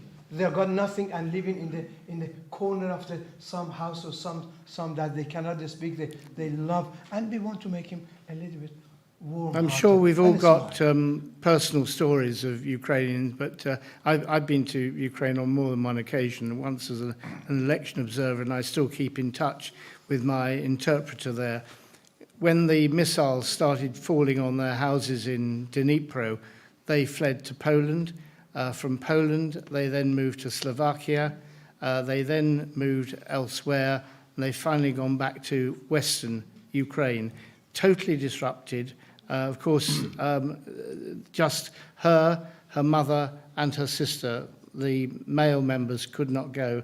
We've got neighbours who've generously hosted a Ukrainian woman just near where we live. She has a young child who's just been accepted into school here.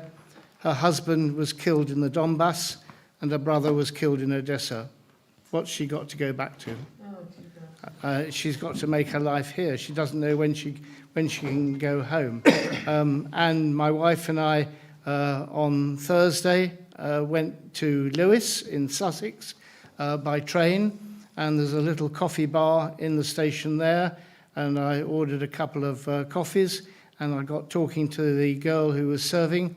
She's from Ukraine, from Kiev, and I asked her about her situation, and I said, well, I'm sure everybody's suffered. She said, yes, my boyfriend was killed the other day. Oh, no. This is the reality.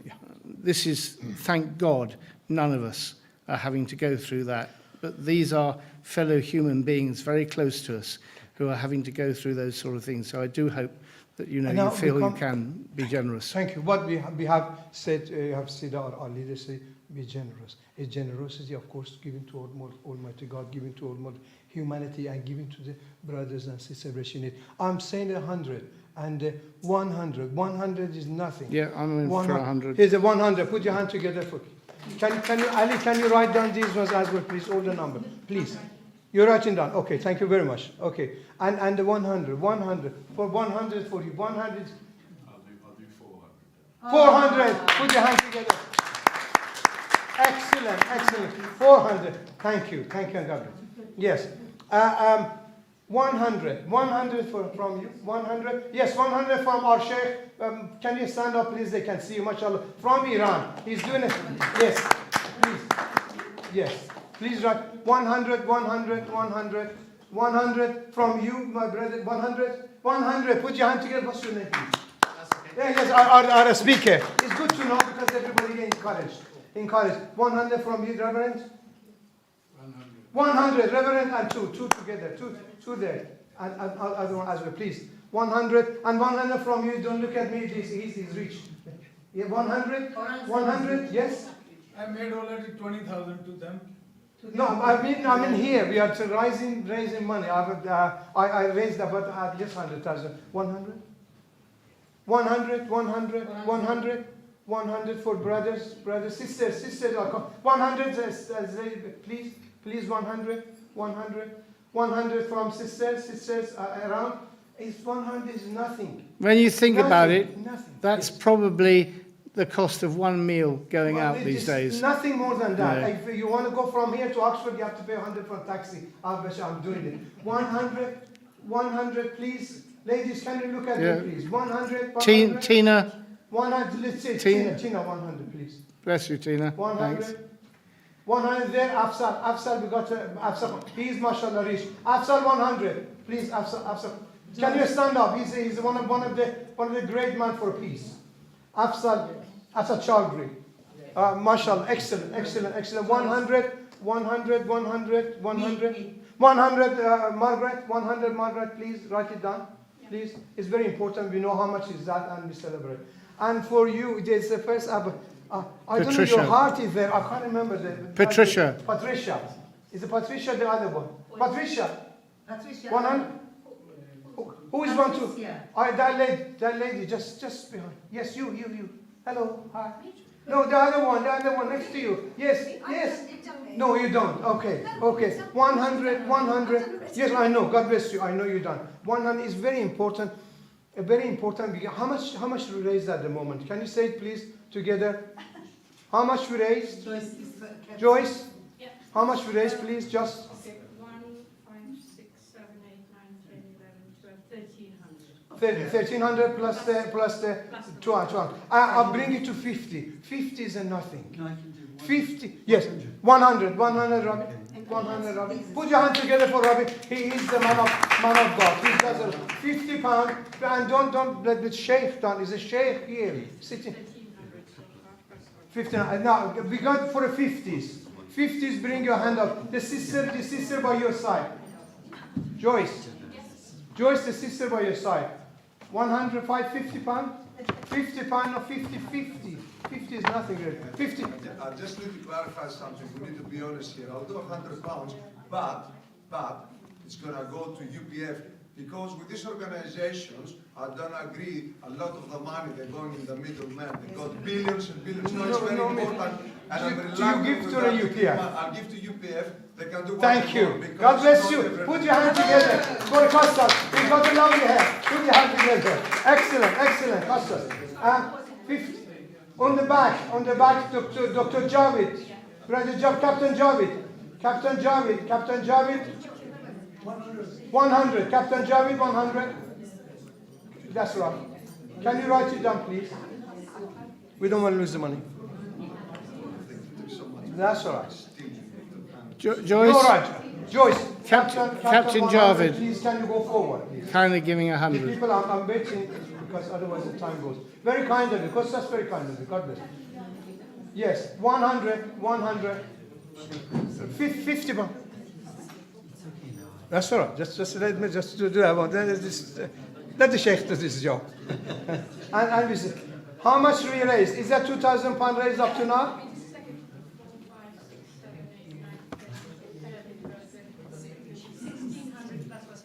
60, but 2,000. Okay, now what we have, we come into auctions. Auction are no. Yes, you have to be quick, they enjoy. Now take it forward. We have a clock made in Britain. Made in Britain is an antique, a special antique. Made in Britain, we start with £50. It's worth much more than that. We start for £50. Have a look. £50. Does it work? It's working perfectly, and it's got a pendulum, and it is. It's worth more than if it more than works. that. No, can you just keep it forward? Take it forward. And this is a pen. Of course, I have many places which I go. I give me pen and paper and pen and whatever. They are very expensive. Pen is from the Islamic Relief. They are given to special people which they do millions of pound fundraising, and each one for £50. £50. £50. You put the price on it. You put the price. You take this as a free gift, and you give in some money. That's all. Some money for the Ukraine, and we give ourselves. Can you talk it? Take it forward, please. Margaret, take it from that way. If they want to see it, don't show them. Otherwise, we got a long time. I think they are keeping for the Christmas, everybody's. Or keeping the money for Christmas. Anything you want. We don't want to take it back. Anything? How much? £50. Okay, can you write it? £50 is gone. Joyce, £50 there. There, get a thing. Is that for the clock? Let him go, Margaret, just taking it everywhere. It's very good, it's antique, and worth much more than that. We give you £50 and go forward. 50, working perfectly. If it's not, bring it back to me. You pay the money. Yes? Okay, £50 for Ali. Put your hands for Ali, £50. It's worth it. Ali, put your hand for Ali. Put your hand together for Ali. Now we got the last one. What you got? Gone? We got a one pen. And what is this inside here? That's all I'll do. Is a special pen from the one of the. No good. I'll do that. Oh, you can do that. Okay. You want one? One we got the last from the Sheikh. We have one of the top ambassador of the Iraq. He presented to me this. He presented to me. Perhaps the Iranian brother want to get it. Yes, it is. Can you have a look? Can everybody take a seat, please? Please, everybody take a seat. Take a seat, please. Please. We haven't finished the auction. Thank you. We haven't finished the auction. Thank you. Show it to Ahmad. Ahmad is here. Ahmad Shebani. Can I have an order, please? Please. We are here. Brothers and sisters, we are here. Can we finish it and we go? Before Christmas comes. Just let us finish it before Christmas comes. We want to go shopping. Yes. Mr. Sheikh, you take it all from your pocket. 50 pounds, I'm giving lots of things away. I'm giving, these are mine, I'm giving away. These are 50 pounds and everything else. Okay, these are mine. I'm giving it away. Okay, and now, the pen worth a lot of money. Who wants the pen? Pen? Margaret, can you show the pen, please, to everybody? Yes, okay. It's a special pen, 50 pounds, it's nothing. 50 pounds. Is this pen the one that was used by Tony Blair to sign the Belfast Good Friday Agreement? It was in Iraq somewhere, maybe it is. You will never know, but it might have been. Good. It might be that pen. 50 pounds, 50. It's good, it's worth it. You take a gift away and I give 50 pounds to Ukrainian people. We don't take anything at all. I usually charge 1,500, I don't get a penny here. Okay? This is my job. But what I want to see, everybody is the pen. The pen is the best. And does it work? Iraqi. Does it work? Yes, absolutely working. It writes? Good. Absolutely working. 50 pounds, 50, anyone, put the price on it. Put the price. I don't want to take it back. Put the price on it. Yeah, put the price. For 20 pounds, that's where it goes. It's Iraqis. No, okay, give us a... I do hope somebody takes that pen, because I've seen that pen from Sheikh Ramzy on too many times already. I want it to go. Yes, I have a lot of pen, of course. I've got thousands of it. People give me out. Oh no, they're going to keep on coming. One of the best. I think it's a platinum, whatever called. I don't know. I can't remember. Does anybody like something like this? Oh yes, look at that. Whoa. For your mantelpiece, start with 20 pounds. 20 pounds. Look, take it forward, please. And if you don't like it, you can always get your shotgun to it. Yes. It's a good thing. It is a game bird. Okay, let's finish it. Yes, we finish it. Okay, 20 pounds. Ahmad, salam alaikum. Here, 20 pounds. Ahmad is here. Yeah, he is very generous person. 50 pounds for you, Ahmad, because it goes to Ukraine. It goes to Ukraine. Ahmad, can you stand up, please? He's one of the best person as I know. I'm ready to buy it at 100 pounds on one condition. Yes. I paid 100 pounds to Basira, which is the only Palestinian charity here. The people who are dying today is the Gaza. Go on, give it to him. Give it to him. That's all. Gone. Finish. We can't say anything. I'm sorry. We can't say it. That's it. Okay, gone. Sorry, it's gone. Thank you very much. Very kind of you. God bless you. Thank you for your help. How much we raise? How much we raise? The time is running.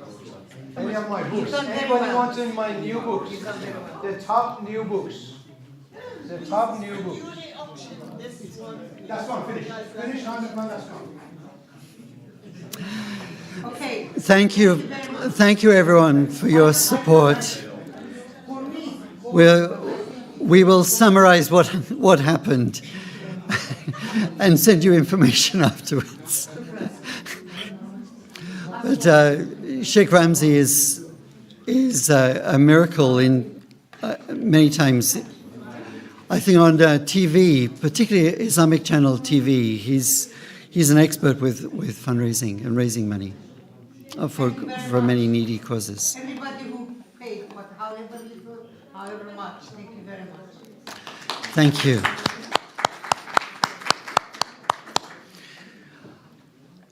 Next, we would like to invite Dr. David Earle to come and talk about the activities. I think Birmingham is a very active chapter of both UPF, Universal Peace Federation, as well as the Women's Federation for World Peace. And David and Patricia work together as a great team. David's going to come and talk about the work of UPF in Birmingham. And hopefully we'll hear something from Patricia as well. No?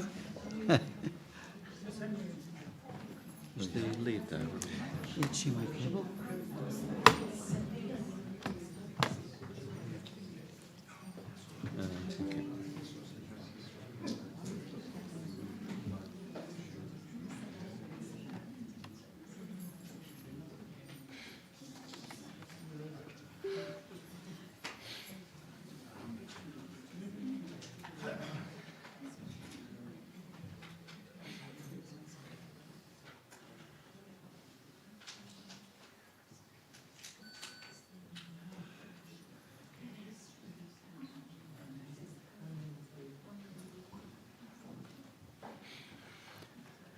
That's a hard act to follow.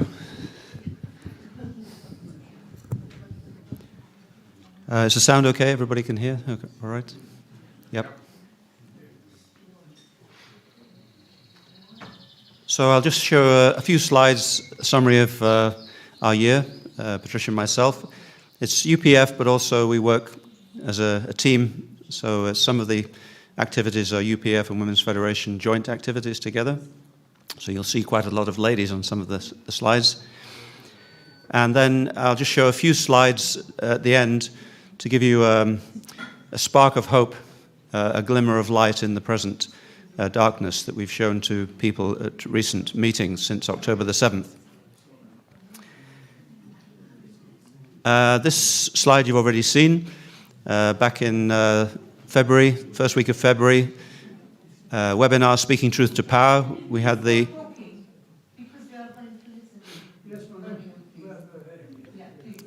We were grateful for Dr. Mike and Paul, Dr. Lakshmi, Harriet Crabtree, I don't know if she's there, top right of the picture from the Interfaith Network, spoke on Speaking Truth to Power, which I think Mike mentioned, that necessity. This you've also seen in May. We had, not sure how many people, about 170 people through the day. Again, a joint UPF Women's Federation seminar, as Robin alluded to, trying to share more deeply our principles of peace. We had quite a good response from that.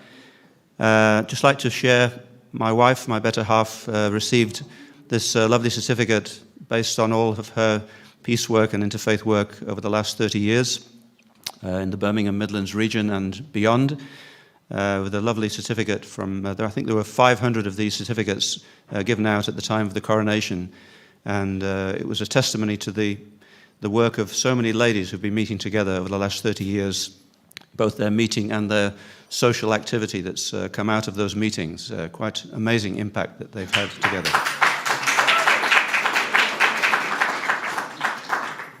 So definitely my better half, I can say with pride. A couple of events at the Al-Mahdi Institute, which Sheikh Shamali is very familiar with. This one on the healing power of forgiveness in July. Another one a little bit later, more recently in November. We love to have family evenings in our home. We like our home as a venue. It's a neutral place, but many of these people have been coming over many years. And we've had to extend our house, I think, 5 or 6 times to accommodate the number of people because of this thirst for peace, which so many people aspire towards. That's our kitchen, which we extended 3 times, I think. And that's where we congregate after the meetings. We were invited in August to speak by a very good friend at a Hindu youth camp. I think it's one of the largest Hindu functioning temples in Europe. But we were able to speak to over 100 young people and again share our principles of peace.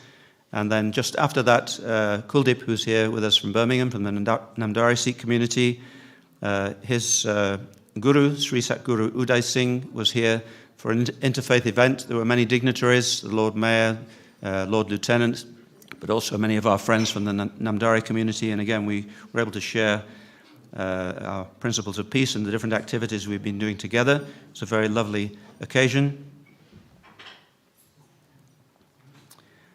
September, Pastor Sam and Imam Tamiz, who's not here today. I don't know if one or two of you were with us in Glory House in the Netherlands for a lovely weekend together with people from all over our Europe and Middle East region. It was a very wonderful occasion if you have the opportunity in the coming year to take part in such a weekend. It's a very productive, very fruitful weekend, both in terms of what we could share together, in terms of the presentations, but also what we could share with one another and empower one another in goodness, I would say.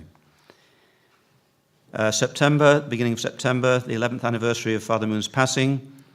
We had various testimonies from people who've been associated with UPF, in this case, Councillor Mohammed Idris. He's been with us a couple of times to Korea, and a very wonderful ambassador for peace in every respect. Also Kuldeep shared on that occasion, I think. That was held in our home. The second event we held at the Al-Mahdi on November the 19th. We'd supported them in a prayer vigil regarding the current tensions and situation in the Middle East, and we held our own event on November the 19th. Many people were there, and we could share readings and prayers from our different faith traditions, the ladies on the right from 7 different traditions. And finally, 2 nights ago, we were invited by Focolare to come to share at an interfaith vigil where, again, prayers and readings were offered from different faith traditions, Sikh, the Abrahamic faiths,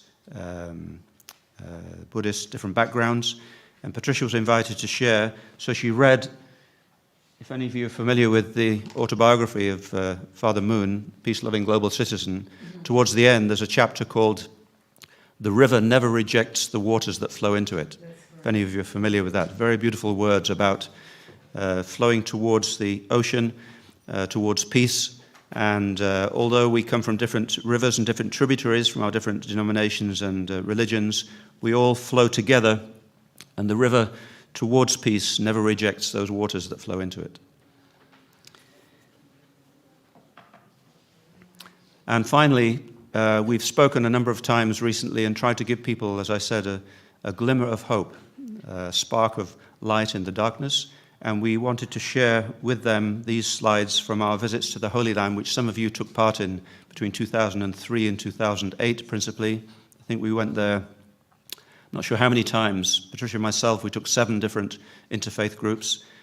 And we met people from top to bottom of society. So we met people in the Knesset. We met leaders from the Palestinian Authority. Here meeting with, on the right, Israeli Arab member of the Knesset. On the left with Ehud Barak, former Prime Minister, if you remember him. We had a delegation, went to Ramallah. We could meet with, at that time, President Arafat.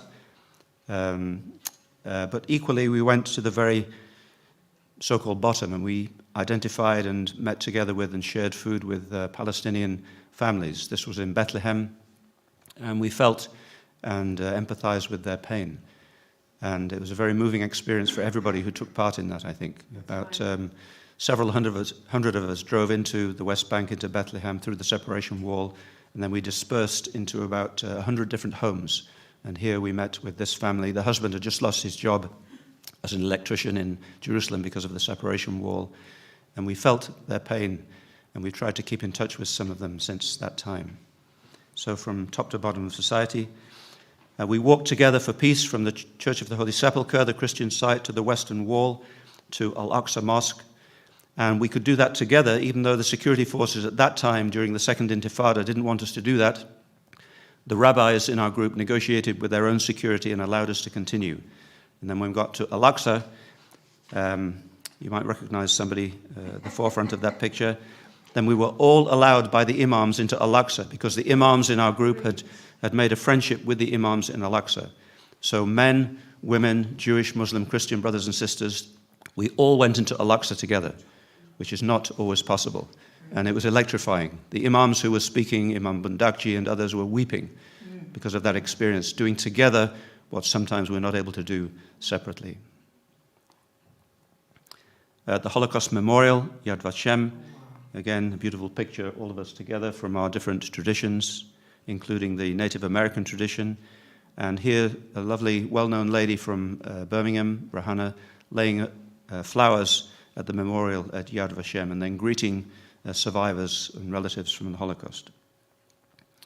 And then, finally, we brought several of the people that we met to the UK with Robin and Margaret to London and up to Birmingham. So Walid Sadiq, he was the Deputy Speaker of the Knesset. He came and spoke in Birmingham. And Bishop Ria on the right, Bishop Ria Abu al-Asal, at that time Bishop of Jerusalem and the Middle East Diocese. Then he came and he spoke both in the Council House in Birmingham at the request of the Lord Mayor, but also we visited the Children's Hospital in Birmingham. We tried to twin the Children's Hospital in Birmingham with the Children and Babies Hospital in Bethlehem. But unfortunately it got mired in politics and we weren't able to do that, but we tried our best and with the help of Bishop Ria. That was him speaking. As you see, a lot of the ladies there were from Patricia's Peace Group, a couple of hundred people hosted by the Lord Mayor. And finally, there are a number of groups of people, Jewish and Israeli and Palestinian, Jewish and Muslim, working together. Incredible individuals, still trying to do that in spite of the present circumstances. And one particular group, originally called the Bereaved Families Forum, 500-600 families. The common denominator of these families, they've all lost an immediate relative, a shot in the head at a checkpoint, in a suicide bombing, but they've decided enough is enough, and they're working together still for peace. And when you hear two of those people, they go into schools 2 by 2, one Jewish, one Muslim, one Israeli, one Palestinian, speaking side by side, you just weep. You have nothing to say. They paid the ultimate price, but they're still working together for peace. So we invited 2 of them and we sponsored them to come to the West Midlands. Tamara, a Jewish mum, and Ali, who's become quite well known as a peace activist. His brother was shot, his elder brother was shot at a checkpoint. They are working together for peace. So they went into schools, into the mosque, they spoke at the university, on the media, in various locations, in sixth form colleges, and they had a most profound impact on the young people. And they gave this glimmer of hope that I mentioned, this spark of hope, this glimmer of light. And I think when the dust settles on the present catastrophic situation, we will need these people for peace and healing and reconciliation as we try to think how to reconstruct the future for so many people who've suffered during the present circumstances. So that's what I'd like to share with you. Thank you very much.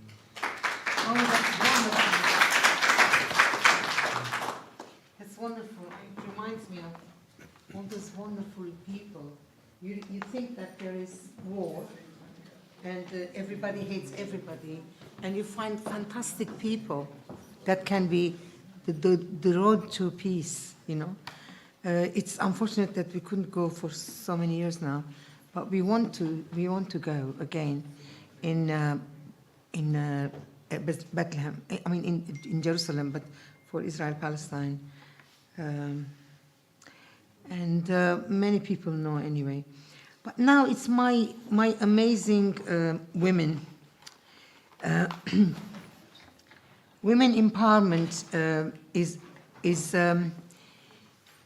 it's come out of the event of last Tuesday. No, it was Tuesday 21st, I think. 28 in Parliament. It was the most amazing meeting about elimination of violence against women. And there are people here that really were very touched by that. And then we decided that we have to do something really in action. So therefore, we've decided, with consulting other people, to other ladies, to have a monthly meeting of women only in a safe space, which is right here. There are people that need to speak, and there are people that can help the people who need to speak. So therefore, we have a nice group of those people. The first meeting we have decided is 16th of January. It is 2024. Yeah, it's one of the first things that we've decided. And in this group, there are many nice people. But my choice of somebody to really close to help me is Dr. Samia Niaz, because she is a very nice person. She also consultant psychiatrist for general adults in North London Foundation Trust, extensive experience in general adult psychiatry, liaison psychiatry after learning disabilities, of forensic psychiatry, etc. She's also a great philanthropist, generously supporting even us in UK here. She knows us very few months, but she felt that this is a place that could do something for women. And she's one of our best friends now. Please come, Saima, because she can say a few words about how we can do this. But all the people, please come up. All the people who want to support, can you please stand here? Lorna, bring with you the other people.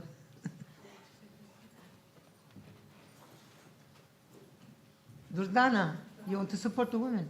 No. Okay. I said you would. Please go. Yeah. Oh, Hira, yes, Hira is the old soldier. Okay, so it's come together so you can get photographs together. What we are saying is not just talk. We have all these people wanting to support us, and they are also helpful in bringing people who need help. So Nazma, please, Simon, please tell us a little bit about why this is important. No. Yeah, thanks. So first I would like to thank Margaret for coming up with this idea, and I would like to start with first to thank Keith Best, Chair, Robin Marsh, UPF General Secretary, Margaret Ali, Director, Lona, our backbone, and also everyone, each and every one of you who's involved with this Universal Peace Federation in any capacity. And not only Universal Peace Federation is promoting world peace, but as well their educational and training programs and humanitarian programs, as we have seen today. And I'm sincerely thankful to Margaret on that day. She came up with this idea, and I'm grateful to join Universal Peace Federation, this new mission aimed at planning this safe place over here. And looking forward to work with all these wonderful women in leadership role, along with Lona and Margaret and everyone. And I just want to say, in this safe place, what we mean for women. Being a consultant psychiatrist, I have seen lots of individuals, children, women, men, everyone who has undergone trauma or violence or any difficult circumstances, the impact that leave on them, that's life-changing. And it's not only for them, but it's for their family as well. So in this safe place, our commitment will be to listen to the women and with sensitivity, compassion, and offering them valuable advice from all of us. And as well, I believe that it is a place where every woman can freely speak and express themselves without any fear and hesitation. Our goal will be to assist women not only fostering confidence, but providing valuable resources, training, and as well enabling them to live with dignity. So I'm just keeping it brief. So thanks, everyone, and thanks again. Sorry? Can you say your name and And we are going to collaborate, everyone, and thank you. Thank you. Can you say your name? Yes. My name is Adriana. And I should support it. Number two? You can go. My name is Samira. My name is Shahid. Hi, I'm Iman, Beata, Amira, Caroline Archer. Just before, I would like to say welcome sisters, but also invite you brothers and the UPF to continue what we're doing. Yes. For a men's safe group, for gender neutral. I think it's very important that this is a start of a particular speaking book, but we must do this from a gender neutral point, and we invite you brothers to also consider. Absolutely, absolutely. Thank you We're very starting much. with women. Start somewhere. Lorna Mara. Chanel.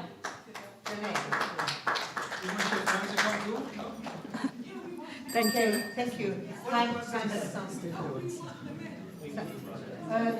1 minute. 1 minute, come. Huh?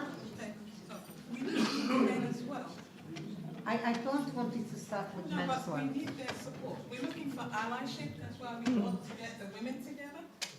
But if we've got men that will support us in what we're doing, we do need it. Well, that's what she said. Yeah. That's why I'm saying. Yeah. I'm saying in the beginning that let them come. No, we're gonna talk because we want that allyship. We want that sisterhood.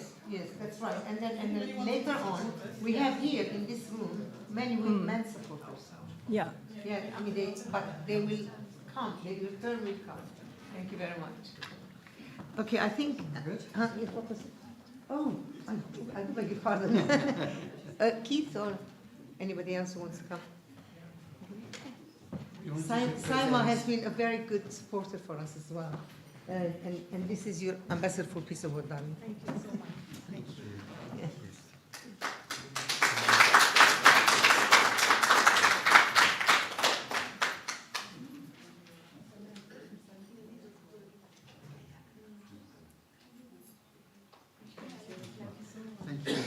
I see a very holy man at the back. I know his face. Shukbir is here. Robin, Shukbir is here. I know, Yeah. I just said hello.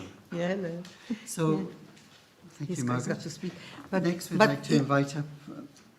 1 minute. Come. No, she's been asking me. Sorry? Can you just, as is for women, yeah. Okay.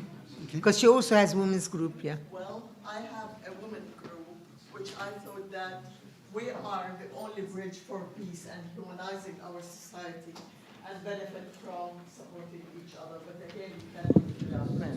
You have to support us. And this group, after what happened in Gaza, I diverted it as to stop killing save our children's life, Basira Women for Peace Building and Security for All. I love what Margaret and Robin do, and I am a ambassador for peace many years back. Don't count, please. 20-something. Yep. But to be honest with you, and I was one of the first who worked with Jewish organizations in the UK because I believed in peace and I believed in their voices that, together we can do something.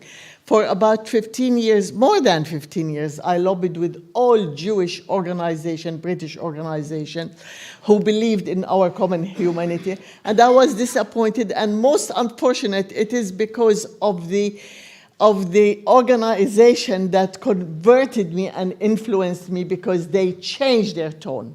One of the organizations, which is Friends of the Bereaved Parents. I worked with them as a co-chair for about 5 years, and whatever it is. Now we have an opportunity. Without having two things.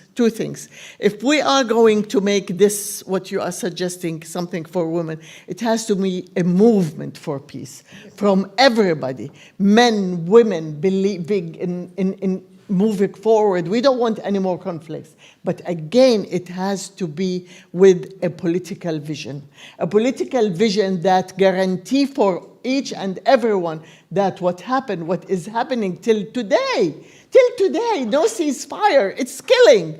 What kind of double standard? What kind of world? I am a British citizen. I have a voice, and I said exactly the same in our last meeting in the House of Lords, just about 10 days ago or so, when we had a first meeting with Jewish voices. So it has to be a movement for peace, you know, and you are one of the best, decent, humane, you put your hearts in it to create such a movement along with Basira. I would do anything just to save even one finger of any child, whether Jewish or Muslim or Christian or anything. Enough is enough. But I repeat, it has to have a political vision. That political vision based on common humanity, political 242, getting out the settlers who are so surprising, maybe it's a message from God. There are 750,000 settlers now in the West Bank, where at least it's the only area which is contiguous, you know. And migrants, Palestinian migrants in 48, they were exactly the same number. But we have to be clear to say enough is enough. These settlers are not going to help the Jewish people, neither help me. It's exactly like radicalization on my side is not going to help us. So we have to stand with this vision, 242, viable Palestinian state. And for me, maybe I am naive, I say use the settlers' houses, give dignity, give some sign of humanity for Palestinians. They left their houses and you took everything. And we are accepting 22% of Palestinian land. Please, everyone, this is a message. I'd like you to take it everywhere. Watch, there is a documentary on Netflix called Tantura. You watch it and then you come and tell me what has been happening to Palestinian people. What I see, it's heartbreaking, and that's my message, but I will support you with every way. Thank you.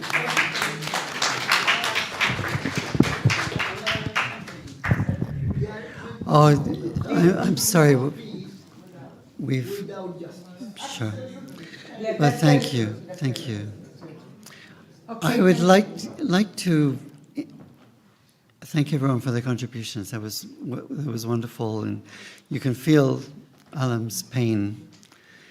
And it is that there's a lot of that suffering going at the moment. And we went many times in the past, and anyway, it's such a painful thing, yeah. And very superior as well. But I love the Bereaved Family Forum. I love this kinds of group, Windows, Neve Shalom, these groups which work together, and there has to be support for those groups. We need to change tack and invite Dr. Lance Gardner to come up. Lance is both a UPF UK trustee and a South London branch coordinator.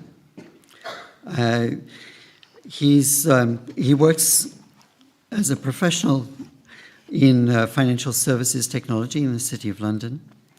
He has a doctorate in astronomy, and his Oriental English international heritage, also living in Africa, has really influenced a lot of his thinking and his activity. So he's supported Africa Day and International Day of Peace for many years in South London. So we'd like to welcome him up to report on activities from South London. Thank you. Thank you very much, Robin, for the kind introduction. So I'd like to just mention that our South London branch is based in Thornton Heath in the Croydon area. And I work with a small committee, Anna Rose Adams, she's here today in the front, and also Adrian Lee. So rather like Birmingham, where David and Patricia work together, we tend to do quite a lot of activities together with the Women's Federation. So this year we had a United Nations Day of Families commemoration, and we also have our annual Christmas party coming up together with the Civic Mayor and Mayoress of Croydon. So in a short while, I'll present a video slide montage highlighting our activities. So they feature our joint activities, also activities that we've done separately, especially our fundraising initiatives. So Raymond, when you're ready, would you be able to project that, please?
Yeah, I'd just like to mention a couple of points from that presentation. One of them was we sent a newly appointed UPF Ambassador for Peace, Sally Becker. She attended she's actually known as the Angel of Mostar for her work in rescuing children from the conflict zones during the Balkan War about 20 to 30 years ago.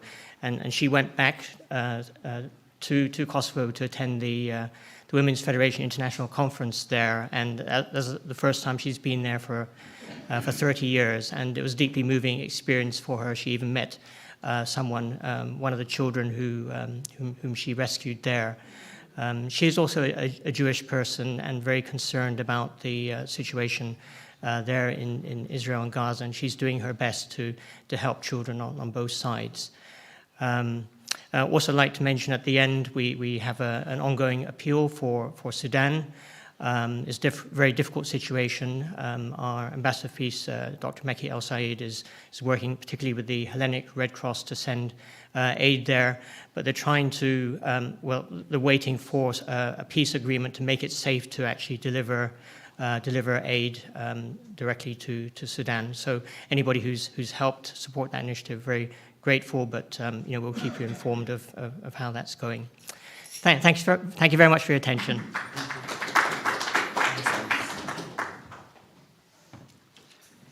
Margaret, I think you're needed up here. No, it's we'd like to make some awards for Ambassador of Peace. We've got you down a little bit later. No, don't worry. And we'd like to invite up Dr. Sangeeta Shrestha. Oh yes, she's an amazing person, an experienced communication professional with a demonstrated history of working in the international development sector, higher education and research organizations in Asia, Africa and Europe, skilled in non-profit organizations to sustainable development, corporate social responsibility, and she's Dr. Sangeeta. You didn't say that, did you? Oh, sorry. Social responsibility, media analysis and communication, including Feed the Minds, where she works, Book Hill International, and I don't know this one, INASP, what's that? INASP.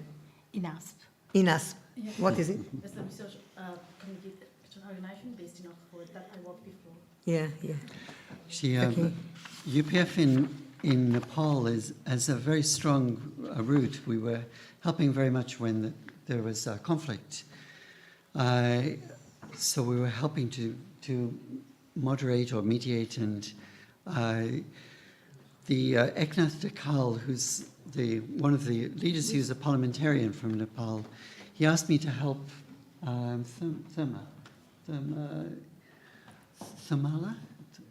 the person who wrote the book, the poetry book. Nimal. He was here. Yes. So we've had 2 or 3 different events in the last year. Senator Timosina also came here. So we'd like to continue this work with Nepal, and we're very grateful to got to know Sangeeta during that last event when the certificate. Yeah, I'm just thinking. I can't see it. Too much. I can't see it. Okay. Mike, you can join us? Thank you. There we go. Dr. Sangeeta, you are a very worthy person.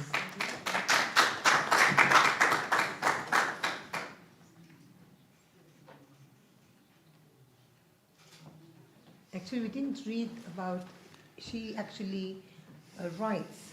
She's a writer, and she kind of exemplifies and gets their Nepalese writing in the world, isn't it? I'm trying to. Good for you. Good for you.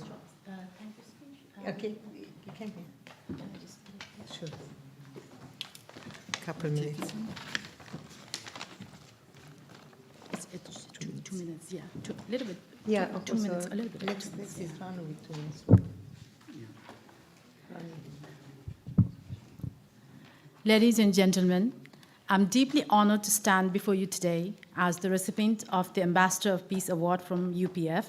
This recognition is not just a personal achievement, but a testament to the collective efforts of those who have shaped my journey and contributed to the causes I hold dear. First and foremost, I extend my heartfelt gratitude to University Peace Federation for bestowing this prestigious award upon me. This moment is profoundly meaningful and immensely grateful.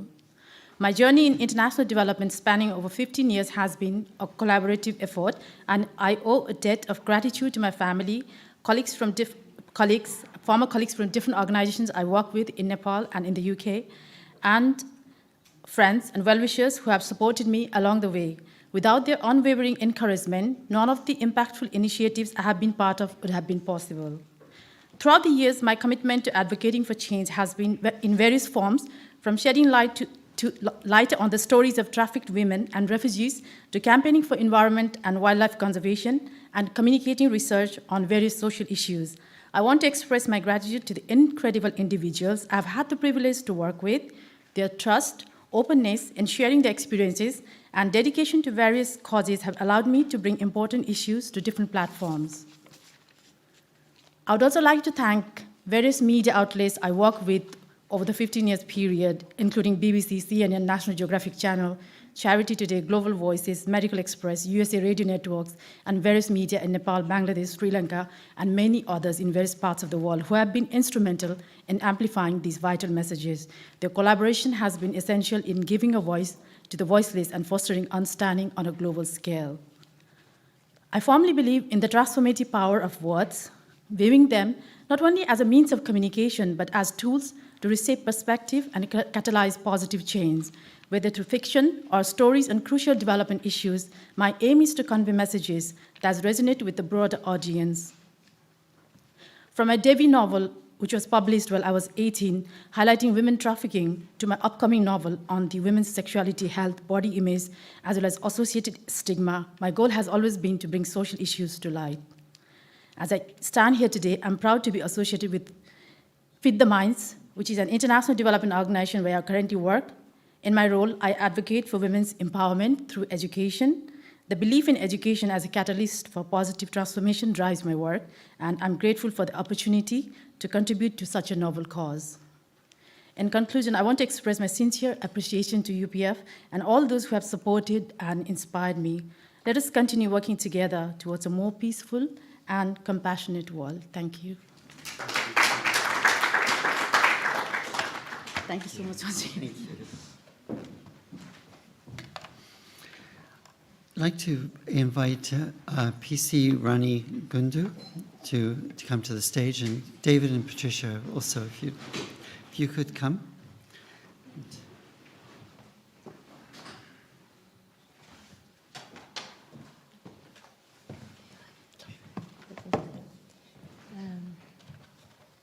Shall I introduce first? You can. Yes. Yeah. Hello, everybody. I really would like to recommend my wonderful friend Rani Gundu to give her the Ambassador for Peace Award. She's the longest-serving female police officer in the West Midlands, having spent 35 years serving people there. Also, she has been awarded the Queen Police Medal, which is one of the highest awards for the police. She has worked in specialist departments across the force, ranging from serious, complex crime to neighborhood policing and many home office projects. She has thrived on building confidence and trust in community cohesion and collaborative working. Rani worked in the Positive Action Team, especially taking steps to improve equality in the workplace, the aim being to increase diversity along all protected characteristics within the West Midlands Police. On receiving the Queen's Police Medal, she said, "I'm delighted to receive this honor, but I'm just a humble soul doing my part for humanity." And I think that really describes Rani, because I must say, she's such a good supporter for UPF. Any meeting we have, she's always there, serving people, taking care of people. And not only that, after the meeting, cleaning the kitchen and taking care of everything. I'm just really so grateful for Rani and for her friendship. And so it's a joy for us to give her. She really deserves the Ambassador for Peace Award. Thank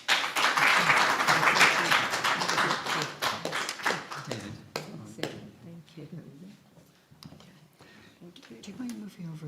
Yeah. And then we can take photos.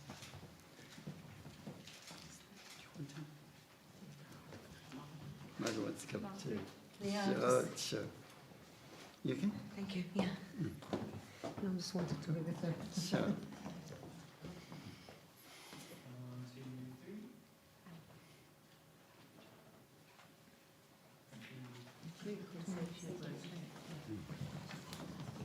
Okay. So Patricia said 35 years. In fact, it is nearly 40 years as the longest serving female officer in the West Midlands Police. But what I would really like to be recognised is just simply Rani. Yeah?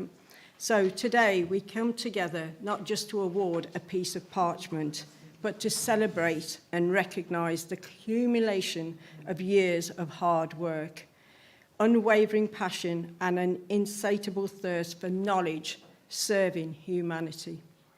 I applaud everyone who has embarked on the journey of serving humanity.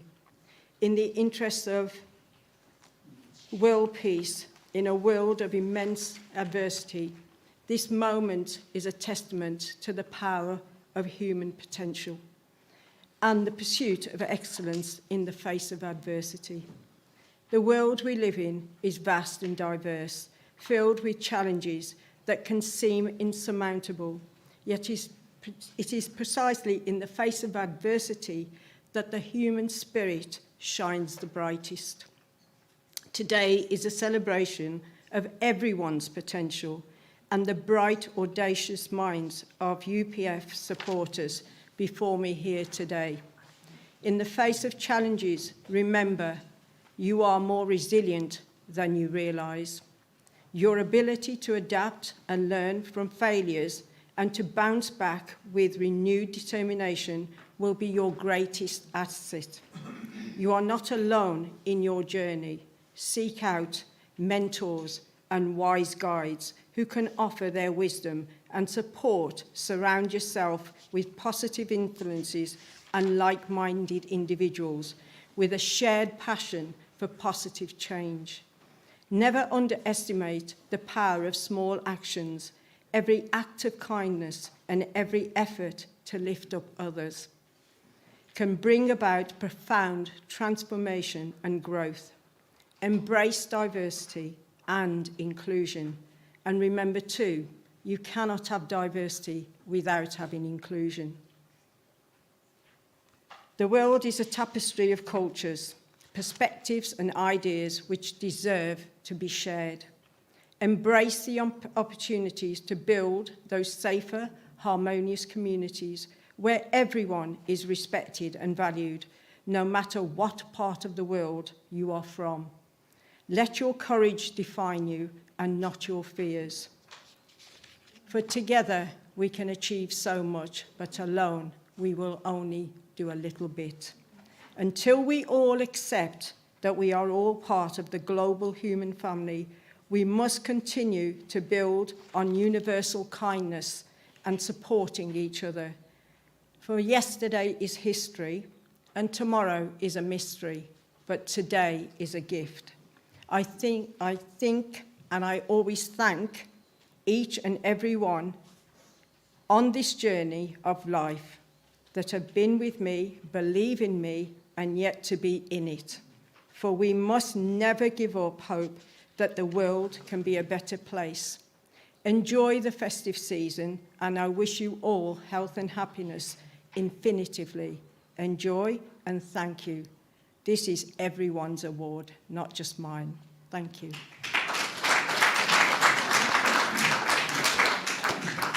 I want to introduce you to Asif Siddiq Khan. He's also a police officer. Maybe you could speak Okay. afterwards. You could Thank speak you. afterwards, obviously. Hello. Hello. I was just thinking I could introduce you to. That was all. No problem. But Asif received an Ambassador for Peace Award recently. Okay, excellent. So we'll have to exchange details. then. Sure. That's what this journey's about. No problem at all. Thank you. Thank you. you very much. I have Thank you, Mark. to invite someone. Come in. Thank you. Congratulations. Oh, thank you. Thank you. I would like to invite a wise woman. to say a few words about the value of Ambassador of Peace Award. It is Durdana Ansari. She's very wise. She's got so many years of understanding of value of things. So she's Nikida. I take it, Margaret, are you saying that all these people sitting here not wise enough? And I have no idea on what context. I only said you're a wise woman. There's many other people. So I'm very grateful. Thank you very much for UPF. I received this award a while ago. And I believe that no matter how many awards you receive and all these honors, we kind of feel, I feel when I received my OBE some 12, 13 years ago by Her Majesty the Queen. And when she said to me, looking into my eyes, or maybe I was looking into her beautiful eyes, she said to me, thank you very much for coming to this country. And thank you very much for helping our community. And since that day onwards, this kind of stayed in my heart and my mind and in my soul to say all these awards, receiving them is amazing, amazing. People do, doing this recognition for you, whatever you've done. Whatever I do, I never feel that. I never want that something is around the corner for me or somebody's actually recognizing me or the reason I'm doing all this work. Because someone will give me an award. But it is very sweet of UPF to recognize me. And what I would like to say here, ladies and gentlemen, is that we gain more responsibility by gaining these awards. And it is much more responsibility or sense of responsibility is on our shoulders to do more and make sure that we connect with people. We talk to each other even more. And as the lady said, no matter which walks of life we come from, this is the time. It's always time to help someone, but this is a crucial time for all of us to connect, to make sure that in whichever capacity we can work in, whatever qualities or the skills that we possess, make sure it comes into practical life. And that's the only thing I would like to say. So congratulations to those who have received this Peace Award today. But please make sure that you don't just take this lovely frame and put it up on your walls in your living room. Make use of it and feel that we have to do continuously more. Thank you very much. Thank you.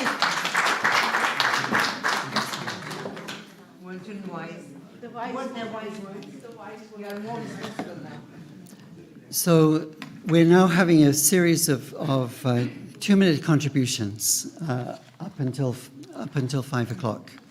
And first is going to be from Mr. Shukbir Singh, who is a friend who came here many times, but there's been a decade gap, I think. So we're very happy to see him. But, thank you so much. Can you introduce yourself briefly? Yes, my name is Sukhbir Singh. I've been a friend of UPF for many, many years. It's been a little bit of absence for me coming here. I used to live in East London. Then I was a regular visitor to Margaret and Robin here. Then I disappeared to Birmingham for 6 years. So I engaged with Patricia and David little while. I had the privilege of going to South Korea to attend David and Patricia's daughter's wedding. It was a big wedding. 5,000 couples got married at that. So I witnessed that. It was a very big privilege that now my spiritual master has sent me back to West London. So I'm able to, and I think Robin and Margaret have discovered me, and Patricia knows my secret. She invited me, and I was in two minds. I had a few engagements, but then she phoned me again, you must come. So I juggled about with my appointments, and because of the love that she was showing me, and UPF as well, so I came. So we've been talking about peace. This is about peace. Everybody brings their own contribution. My contribution for my faith is that every conflict, every problem begins with the mind. It's in the mind. So whether it is the Russians, the Ukrainians, whether it is the Jews or Muslims, we have to work on the mind. There are a couple of sentences from my scripture. It says, Mantu Josrupa Apna Mulpshan. So in essence, you're talking to the mind. Oh mind, in essence, you are the spiritual light. Recognize yourself.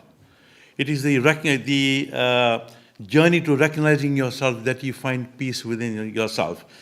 Peace within yourself brings peace to the families, to your communities, to your country as well. So we have to work. That will be my contribution. That we have to work to bring peace to our own minds. If I look at the Bible, I believe it's Romans chapter 2 verse 12 or chapters 12 verse 2. It says, this is something I believe that the Western people cannot understand. You have to have the Eastern person's philosophy to understand this. This is, be ye transformed by the renewal of your own minds. I don't think the West knows how to renew their mind. You have to learn something from the East. This is why we're getting together in meetings like this, so we can exchange each other's wisdom, right? So we can become one, but we have to begin, the peace has to begin with one person himself. Thank you very much. Thank you so much. You can feel a lot of wisdom there, and we will be inviting you again soon. So Ahmed Shabani. Mr. Ahmed Shabani is the founder of the Libyan Democratic Party. He's also an ambassador for peace from 20 years ago. Also has been to Korea with some of our events. 2 minutes. Assalamu alaikum wa rahmatullahi wa barakatuh. 14 years ago, from this podium, I launched the first political party in Libya after the end of our dictatorship. It's called the Democratic Party. And I received a scholarship from Mr. Robin March and Mrs. Margaret Ali 25 years ago. I was a guest at the Peace Palace in South Korea. I had the pleasure to meet His Holiness Father Moon. And I learned many things, but if I want to highlight one phrase that always captures me in my mind, is that we are one human family under the Lord. Today, as aspiring politician, as a civil engineer, as a lecturer, as a mentor, as a caregiver, I have discovered that life is like playing football. But the only difference between life and a football match, that life throws the ball at you without any prior warning, and you have to improvise. 3 weeks ago, my younger brother called me in the middle of the night. He said, Ahmed, I can't walk. I thought he had heart attack, something. We called the ambulance, we took him to the hospital. It turned out he has tumor pressing against his spine cord. No sign whatsoever. And the doctors were convincing us that he will have bad quality of life. 1 minute extension. So I had to literally go on my knees. I had to kiss the shoe of the consultant to make him do the operation. Praise be to the Lord. My brother today is alive. And and he's off the support machine and he's doing fine, alhamdulillah. My mother, she has dementia. She keeps losing her flat. She doesn't know where to go. But somehow, mysteriously, she comes up and she knocks at my door or the door of my neighbor, which is still reassuring for me. I have another brother who's older than me. He's suffering paranoid schizophrenia. So every 2 weeks, I have to take him for a depot. It's extremely challenging. So my life oscillates between psychiatric wards, between police stations, social services, and somehow I'm here. I don't know why I'm here, but all what I want to say to you, believe in the divine power, honestly, and practice the law of attraction. I always, before I sleep, momentarily before you sleep, that's the nearest point you have to your subconscious, and you can call for the things you want. And somehow the next day, the whole elements of the universe will conspire with you to make things happen. So I will end and say this very little phrase that I have learned from Universal Peace Federation. The darkest moment is few minutes before sunrise. Ameen. Thank you. You are excellent, man. Excellent. Thank you very much. And he knows many stories about Father Moon. This is a surprise for all of us. She's not only cooking, she's not only running around, but she's a poet. Her name is Shahid Mahdavi. Her husband is, she's from Palestine, and her husband is from Afghanistan. So she wrote a poem in the middle of the night. She sent it to me. Now she really wants to read it. It's, what was Self-love. it? Self-love, Tali. In 2 minutes? 2 minutes, I'll try to get rid of a few chunks. Thank you. Wow. Thank you all. My name is Shahid Mahnavi, and I'm honored to be part of this beautiful organization. And I want to thank Durdana. She means a lot to me. I love her. And also, I noticed everyone speaks about peace, and everyone's speaking about how they want to change the world. But I've noticed no one speaks about self-love. And I've noticed that it's really important that we first connect with ourselves before we start reflecting and looking outward into the world.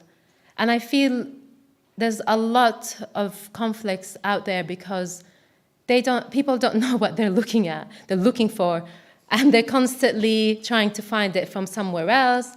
They try to put each other down, or they're just so insecure that they spread hate instead of love. And that's what inspired me. I know I don't have a lot of time, so I better get started. So, and also, okay, next time I'll tell. Okay, next month. It's called Self-Love. Self-love, a struggle for all to know.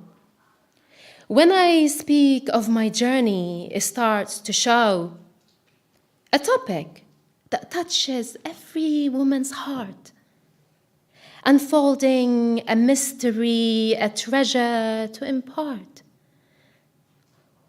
Where can it be found? They wonder and ask.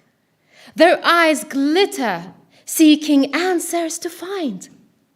But it's not external, it's deep within, waiting for you to discover, to begin. It's funny indeed how some women believe that self-love comes from a man's arms they perceive. In our society, always judging we find, through social media, trends that bind. We're made to feel inadequate, never enough. Families, bosses, roles imposed is tough. Like an application, seeking approval seal. We can be faced with rejection stamp. It's all too real. We turn to friends, complaining on the phone, seeking security, hoping not to be alone. But little do we know, oh God, it's actually a lot, okay. Remember, no one can give the love you don't feel. I can tell you kind words, but only for a day. Speak these truths to yourself, let them forever stay. Believing in them will set you free today. Embrace your journey. Let your spirit shine. There's a lot more, but next time. Thank you so much. Thank you. Could I invite up Mr. Jatinder Birdi? Actually, he's been a long-time friend of UPF, and also worked a lot with also National Interfaith, didn't you? Please come. Welcome. I'm sorry, also it's only 2 minutes. But. Thank you. I think you should have given my time to her. I would have rather have listened to her. That was amazing. And if she did that last night, that's really, really, really good. So well done. Thank you for that. Thank you, Shami. Yeah. First of all, I'd like to offer the Sikh greeting to you all. Waheguru Ji Ka Khalsa, Waheguru Ji Ki Fateh. As has been mentioned, I've been involved with the UPF for many, many years. In fact, it wasn't even called the UPF in those days. And I was honoured. Yeah, and I was honoured to be in Geneva when the UPF was launched. And it's amazing the amount of work that has been done through so many years. And that's through the dedication of so many people that support the work of the UPF, from all faiths, and even those who have no faith at all. We've heard today that there are 30 wars taking place in the world. How many conflicts are there? Hundreds, thousands, 32. But how many conflicts are there? Hundreds, thousands. We don't even know about things. But what we do know is innocent people are being killed throughout the world. And is killing going to resolve anything? Is it going to end wars? No. They need to stop, and people need to talk. The only way to resolve issues is by talking and getting around the table. It's so, so important. But do our faith leaders, do our politicians understand that? No. They are accountable to us, so we have a responsibility to make sure they do what we have appointed them to do. We have not authorised them to go into wars and kill innocent people. We need to hold them accountable. We are a human race. We're all one. It says in our scriptures, God is one. But do we treat each other as God's children? Do we treat each other as our brothers and sisters? Why do we forget the most simplest thing? We're there to divide ourselves. We call people, what race are you? What religion are you? Don't we see we're all humans? Why are we trying to find differences? Why are we trying to find ways to find us not similar when we are similar? We all have human qualities, and we should use those qualities to make life better for those who are not as fortunate as us. We look throughout the world, and there are so many conflicts, as we've heard. We look on the news, there's no good news. There are so many issues, so many conflicts happening in society, whether it's domestic abuse, whether it's sexual exploitation, where young people are being abused. There's so many conflicts, but we need to stand up against those wherever we can. Any little bit that we do is a step forward. We should never give up, because somewhere along the line, we, as it's said to us, we need to justify to ourselves why we are here, and we cannot allow things that are wrong to happen. We have to have a voice, and we have to stand up. So I'm taking less than 2 minutes, so hopefully that's acceptable. Thank you all very much.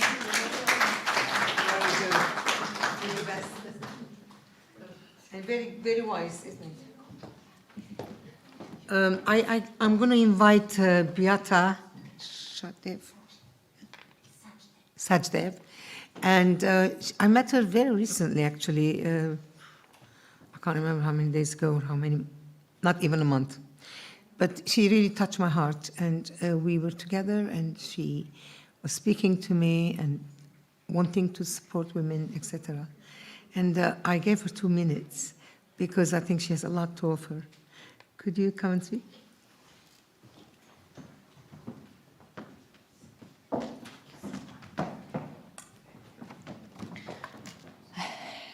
Good afternoon, ladies and gentlemen.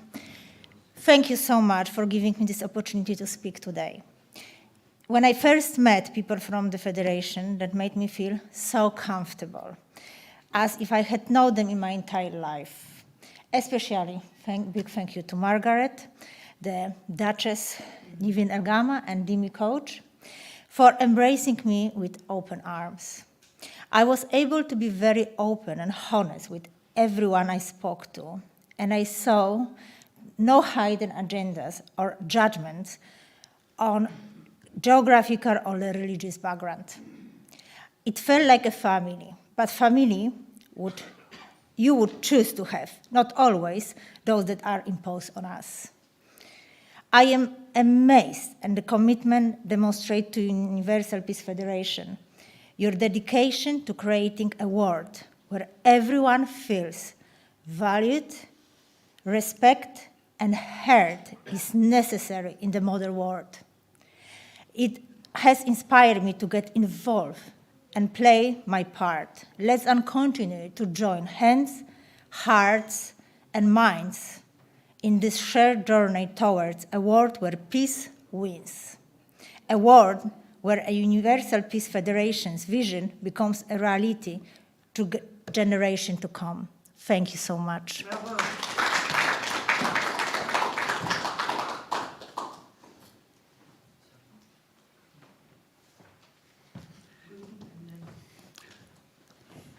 Guldeep, would you like to come up and address? You got 2 minutes. Could you introduce yourself and in part of the 2 minutes? Thank you, Robin. Thank you, Margaret, the whole team. Really honoured to be invited here every year. A big thank you to Patricia and David for pushing me. It's always hard to get out the house, but it's their love that pushes you here. Really important, I think, is to reflect on what you have done and where you're going to move forward. So really enjoy coming here every year. And what I really enjoy is a room of like-minded people all together working. It was quite lonely as a leadership. I look after 5 Sikh temples. Sometimes it does get quite lonely and you think you're the only one doing something. But when you sit in a room like this, you get to meet people doing work, actual interfaith in action. I met some lovely people today. I met Timothy, who's been going around looking at inspiring young children, very inspiring for me. Told him how it related to Sikhi, the 4 fingers. I think that's brilliant, and anything we can help towards that. Pastor Sam, he said we've got churches without walls, a little project they're looking at. Why can't it be faith without walls? Why is it just the churches? And you see that when you come here.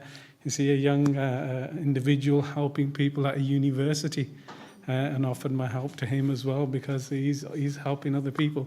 So just coming here, you get to see other people, other work going on, giving yourself ideas, and you can take that back to your own communities and give you that strength to carry on the work. So thank you again.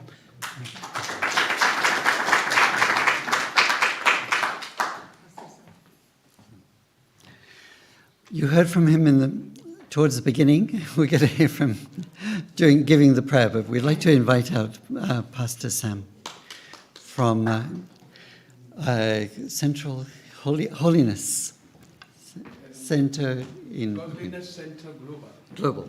Sorry. Shalom. Shalom, the word borrowed from the Hebrew to mean peace. To everyone. Peace be with you. Yes, thank you. And this is what it's all about. When we started, we said, let the Spirit of God, that was breathed into mortal clay, okay, to make us human beings alive. And to be alive now, it is because God's favor is upon you to keep you alive in these tumultuous times. But look at the dramas that we are going through. The chaos that is in our world. And it's all the jigsaw puzzle of Universal Peace Federation is all about. To piece it together from one human being that was created, devoid of color, differentials, devoid of what? Tongue differentials, and devoid of creed differentials. Sometimes I say human beings have put ourselves into boxes. And that the Creator is bigger than the boxes that we have put God into. In all the divisiveness that we've created for ourselves. And then, because of the divisiveness, it breeds what? Hate. And through hate, we have all what the benevolence that we are seeing in our world. Benevolence. Then I put it in this way. Where is good? And where is bad? Which part is on God's side? Which part is on damn devil's side? There is a spirit in man. And that spirit is the connector. We need to connect with God, the one who created us. Because that is what leads us to positivity. To do good and live goodly, godly lives. To superintend over this our world, which he gave us to manage for our own good. So go into the books. He tells you in Genesis chapter 1, verse 26, that I, God, decided to create man, a human being, in my own image and likeness. And to take control, charge over everything, just to paraphrase. And for that power there, it means what? Dunamis. Dunamis in Greek means dynamic ability to make changes. It means you can create what you want to see. Then it also means exousia, the authority that God has infused inside you to become a human being.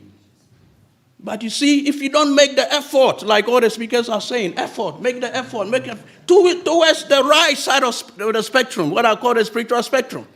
Positivity here, negativity there. Godliness there, what? Evilness there. Okay? Good and bad. Positivity, negativity, love and hate. Where do we stand? Where are we in this spiritual spectrum of life? So when you look at yourself on a daily basis, are you on God's side or you are on the devil's side? There's no middle ground, brothers and sisters. That is what we don't get. That is what human beings are struggling with. Our soulish realm, our emotions, our feelings. Then one other scripture in the book says in Romans 8:6, to be physically minded, to be fleshly minded, to be worldly minded, to be carnally minded, leads to death. It means it's not good to be on the opposite side of the spectrum, where there is evilness. And then we have the positive side, which says to be spiritually minded, leads to life and peace. And I think with the combination of you all is to say on that side. And I ended with this prayer to say, Father God, you started with us, gone through all this knowledge, because you said, without knowledge, we will perish. We've gained it all as part of the council here today, and we are going out away from there. All we need is that power of yours to continue to stir us up. You said it is only your spirit that will quicken us to do goodly godliness. And that is why we are humble ourselves before you now and say, Holy Spirit, have a full toll over us. Ignite us with fire to go out there and live this life for you the way you want it and not the way damn devil wants it. In the name of Yeshua HaMashiach, I pray. And everybody say, Amen, in your own language. Amen. God bless you.